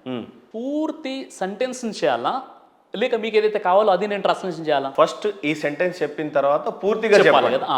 అయితే ఏంటంటే లా ఇలాహ ఇల్లల్లా అన్నది ఏ భాష? అరబీ భాష. దాన్ని తెలుగులో ట్రాన్స్లేషన్ చేస్తే ఆరాధనకు ఆ ఒక్క దేవుడు తప్ప మరొకడు పూజ్యుడు కాదు అని దాని అర్థం ట్రాన్స్లేషన్ చేస్తే వస్తుంది. మీరేమంటున్నారంటే మొత్తం సార్ వినండి సార్, మీరేమంటున్నారంటే ఇప్పుడు మీ బైబిల్ మీరు వినండి ముందు మీరు వినాలి కదా. మీ ఖురాన్ లో ఇప్పుడు అదే రాసి మీరు వినండి, అదే ఉందండి. నేను అదే ఖురాన్ తీసుకొచ్చి తప్పు చేశారు, మీరు తెలివిగా ఖురాన్ తీసుకురాలేదు. దీనికి మీరు ఏమంటారు? ఇప్పుడు మీరు కొన్ని ఖురాన్ వాక్యాలు, ఇన్ని పుస్తకాలు మోసిన మీరు ఖురాన్ ఎందుకు మోయలేదు ఈ రోజు? ఇప్పుడు ఒక విషయం చెప్తాను వినండి. అని మీ దగ్గర అన్ని మొత్తం స్కాలర్ తో డిబేట్ పెడుతున్నారు కాబట్టి ఇక్కడ మీ దగ్గర గ్రంథాలు ఉన్నాయి, నేను రాసుకోలేదు. మరి అన్ని పుస్తకాలు మోసిన మీరు ఖురాన్ ఎందుకు మోయలేదు? నేను చెప్తాను, ఖురాన్ నాకు తెలిసినంత వరకు నా జ్ఞానంలో ఉంది. నేను మీకు చెప్పే విషయం ఏంటంటే, మీరు ఏదైతే విషయం అడిగారో దాన్ని నేను పూర్తిగా ట్రాన్స్లేషన్ చేస్తే ఆ పదం వస్తుందని మీకు చెప్తున్నాను. లా ఇలాహ ఇల్లల్లా అంటే ఏంటి? ఆరాధనకు ఒక్క సృష్టికర్త తప్ప మరొక పూజ్యుడు లేడు అని దాని అర్థం వస్తుంది పూర్తిగా ట్రాన్స్లేషన్ చేస్తే. చేశారు సిరాజ్ గారు, మీరు ఏం చేశారు మీరు చెప్పండి మళ్ళీ. వాటికి అర్థం మొత్తం మార్చేశారు. అలా మీరు అనుకుంటున్నారు, అది ఖురాన్ లో నిజంగా తెలుగు ఖురాన్ లో అలా రాసుందా? సార్ మీరు అనుకోవడానికి కూడా కొన్ని రీజన్స్ ఉన్నాయి. అనుకోవడానికి రీజన్స్ ఏమున్నాయంటే, ఈరోజు ముస్లిం సమాజం ఎలా ఉందంటే, అల్లా అంటే మా దేవుడు మాత్రమే, అల్లానే మేము అనాలి అని. ఖురాన్ ఎప్పుడైతే అవతరించిందో మొట్టమొదటి వాక్యం అల్లాని అవతరించలేదు. ఇఖ్రా బిస్మి రబ్బికల్లదీ ఖలక్, పఠించు సర్వాన్ని సృష్టించిన నీ ప్రభు పేరుతో. ఖురాన్ రావడమే అల్లా అన్న పేరు చెప్పలేదు. ఇప్పుడు నేను ప్రభు అని తీసుకొని యేసు ప్రభువు వారే దేవుడు అని మీలాగా చెప్పలేను కదా, కన్ఫ్యూజ్ చేయలేను కదా. సార్ ఇలా అడుక్కుంటూ పోతే ప్రతిదానికి ఒక మీనింగ్ తీయొచ్చు మనం. ఇప్పుడు సార్ రాజులు ఇప్పుడు మహేశ్వర్ అన్న పేరు పెట్టుకున్నంత మాత్రాన మీరు ఈశ్వర్ అవ్వలేదు. మీరు పేరు పెట్టుకున్నారు మహేశ్వర్ అంటే మీ తెలుగులో ట్రాన్స్లేట్ చేస్తుంది గొప్ప దేవుడు అని వస్తుంది. ఇప్పుడు ఇంద్రుడు పేరు మీరు పెట్టుకున్నందుకు ఇంద్రుడు అవ్వలేదు. అలా యేసు ప్రభు అని ఎవరైనా అన్నంత మాత్రాన వాళ్ళు ప్రభు అవ్వరు. ప్రభువులు మరి రాజుల్ని కూడా ప్రభు అన్నారు, అది వేరే విషయం. సార్ నేను చెప్పే విషయం ఏంటంటే, మీరు ఒక విషయం అడిగినప్పుడు దాని క్లారిటీగా తెలుసుకునే ప్రయత్నం చేయండి. వినండి పూర్తిగా మీరే చెప్పండి, మీరే ట్రాన్స్లేట్ చేయండి, లాస్ట్ లో నేను మాట్లాడతాను. ఇప్పుడు నేను చెప్పే విషయం ఏంటంటే, ఇక్కడ అల్లా అనేటటువంటి పదం ఏదైతే ఉందో అది అరబ్బీలో వాడబడినటువంటి పదం కదా. దాని తెలుగులో ట్రాన్స్లేషన్ గూగుల్లో మీరు ట్రాన్స్లేట్ చేస్తే ఆల్మైటీ గాడ్ అని వస్తుంది. తెలుగులో చెప్పాలంటే ఆరాధనకు అర్హుడు అని వస్తుంది. అంటే దాని అర్థం అదే. ఇప్పుడు ఒక పదాన్ని మనం అర్హుడు అని రాయలేదు ఖురాన్లో అట్లా రాయలేదు ఎందుకు? ఎక్కడ? తెలుగులో సార్ ఫుట్నో ఇప్పుడు ఎక్కడైతే సరే అజాన్ లో ఏదైతే వర్స్ వస్తుంది ఎర్లీ మార్నింగ్, అది ఖురాన్ లో రాసుందా తెలుగులో? అది మొత్తం అది హదీస్ లో ఉంటుంది. అజాన్ ఇలా ఇవ్వండి ఇలా అని ఉండదు అనమాట. ఇప్పుడు ఖురాన్ లో బట్ ఏదేమైనా దాని యొక్క కాంటెక్స్ట్ అక్కడ రాయబడి ఉందా? నేను చెప్తున్నాను. ముందు ఏదైతే మీరు అడిగారో, మొట్టమొదటిగా ఖురాన్ ఏదైతే అవతరించిందో అక్కడ సర్వాన్ని సృష్టించిన నీ ప్రభు పేరుతో అవతరించింది. నా ప్రశ్న హజాన్ లో వచ్చేటువంటి వర్స్ల మీద ఉంది. దయచేసి అటు ఇటు వెళ్లకుండా దీని మీద స్పష్టంగా చెప్పండి. అజాన్ యొక్క తర్జుమా మీరు ఫస్ట్ క్లియర్ గా చదవండి అజానా. దాని తర్వాత ఆన్సర్ స్పష్టంగా తూచ తప్పకుండా తెలుగులో ఏం రాస్తుందో అదే చెప్పేయండి, మీరు మాట్లాడదాం. మీరు పక్కనే మస్జిద్ ఉంది, మీరు అజాన్ వింటున్నారు, మీకు అజాన్ అంటే మీకు భయపడ లేదా? లేదన్నారు కదా సార్. లేదండి. అంటే అల్లాహు అక్బర్ అంటే దేవుడు అందరికంటే గొప్పవాడు. అష్హదు అల్లా ఇలాహ ఇల్లల్లా, నేను సాక్ష్యం ఇస్తున్నాను ఆరాధనకు అర్హుడు ఆ దేవుడని. హయ్యా అల సలా, సాఫల్యం వైపునకు రండి. హయ్యా అలల్ ఫలా, ప్రార్థన వైపుకు రండి. అష్హదు అన్న ముహమ్మద్ రసూల్లా, నేను సాక్ష్యం ఇస్తున్నాను ముహమ్మద్ చివరి దైవ ప్రవక్త. లా ఇలాహ ఇల్లల్లా ఆరాధనకు అర్హుడు తప్ప మరొక ఆరాధనకు అర్హుడు లేడు. ఈ తెలుగులో ట్రాన్స్లేట్ చేస్తే ఆరాధనకి అర్హుడు కేవలం అల్లా తప్పితే మరి వేరొక అవును దేవుడు సార్, లేడు అని ఆరాధన దాని అర్థం సార్. ఆరాధనకు స్పష్టంగా చెప్తే అవును అవును అంటున్నాను కదా నేను. మరి ఎందుకు దాన్ని దాయడానికి మీరు దాచేది ఎందుకు ఏముంది ఇంత అందులో? ఇది పడతా దాచేది ఉన్నారు? ఏముంది? దాచేది ఏముంది అందులో? అది ఏమి లేదు, మీరు అనుకున్నారు అట్లా. ఓకే. నేను ఏం దాచట్లేదు ఇక్కడ. ఇక్కడ ఏముందంటే నేను మాటికి అదే చెప్తున్నాను. మనం ఇక్కడ ముస్లింల యొక్క మైండ్ సెట్ కూడా ఎలా ఉందంటే అల్లా అల్లా అల్లా అల్లా అంటున్నారు. భయ్ అల్లా అంటే ఎవరు అంటే ఆరాధనకు అర్హుడు, అల్లా అంటే మానవుల సృష్టికర్త, అల్లా అంటే మానవుల చక్రవర్తి. సిరాజ్ గారు ఇలా స్పష్టంగా సిగ్నేచర్ స్టూడియోలో ఏం చెప్పారు అని అంటే అల్లా దేవుడు కాదు అని చెప్పేశారు. అలా స్పష్టంగా మీరు అనుకున్నారు. మీరు స్పష్టంగా అదే చెప్పారు. మీరు స్పష్టంగా అనుకున్నారు. సిగ్నేచర్ స్టూడియోస్ లో సిరాజ్ గారు ఈ రోజు ఏ దేవుడిని ఆరాధించమని చెప్తాడు? ఈ రోజు నేను చెప్పే విషయం ఏంటంటే వేదాల ప్రకారంగా, బైబిల్ ప్రకారంగా, ఖురాన్ ప్రకారంగా ఒకే ఒక సృష్టికర్త ఉన్నాడు. ఆయన వినండి, ఆయన్ని విభిన్న పేర్లతో విభిన్న రకాలుగా పిలవడం జరిగింది. ఆ ఒక్క దేవునే మనం ఆరాధిద్దామంటున్నాం. ఆ ఒక్క దేవుడు ఎవరు సిరాజ్ సార్? ఆ ఒక్క దేవుడే. పేరుందా? అవునండి, పేరు లేదా? ఒక్క పేరు లేదు కదా. మరి ఇన్ని రోజులు వేదిక మీద అల్లా ఒక్కడే దేవుడు అని వేధించి మమ్మల్ని ఇంత టార్చర్ చేశారు కదా. ఎవరు? మీరు ఒక్క ప్రోగ్రామ్ అయినా అటెండ్ అయ్యారా? నేను డైలీ చూస్తున్నా టీవీలో. మీరు ఇప్పుడు మీ మొదటి వ్యూవర్ బహుశా నేనే ఉంటా పొద్దున్నే. సరే, మీరు యూట్యూబ్లో చూస్తున్నారు. ఇప్పుడు 15th డిసెంబర్ మిమ్మల్ని ఆహ్వానించాను. మీరు ప్రోగ్రామ్కి రండి. మీకు మాటికి అదే చెప్తున్నాను. అదేంటంటే ఇప్పటి వరకు ఏదైతే మన డిస్కషన్ జరిగిందో ఇక్కడ మనకు కావాల్సింది మత మార్పిడి కాదు, మత సంస్కరణ.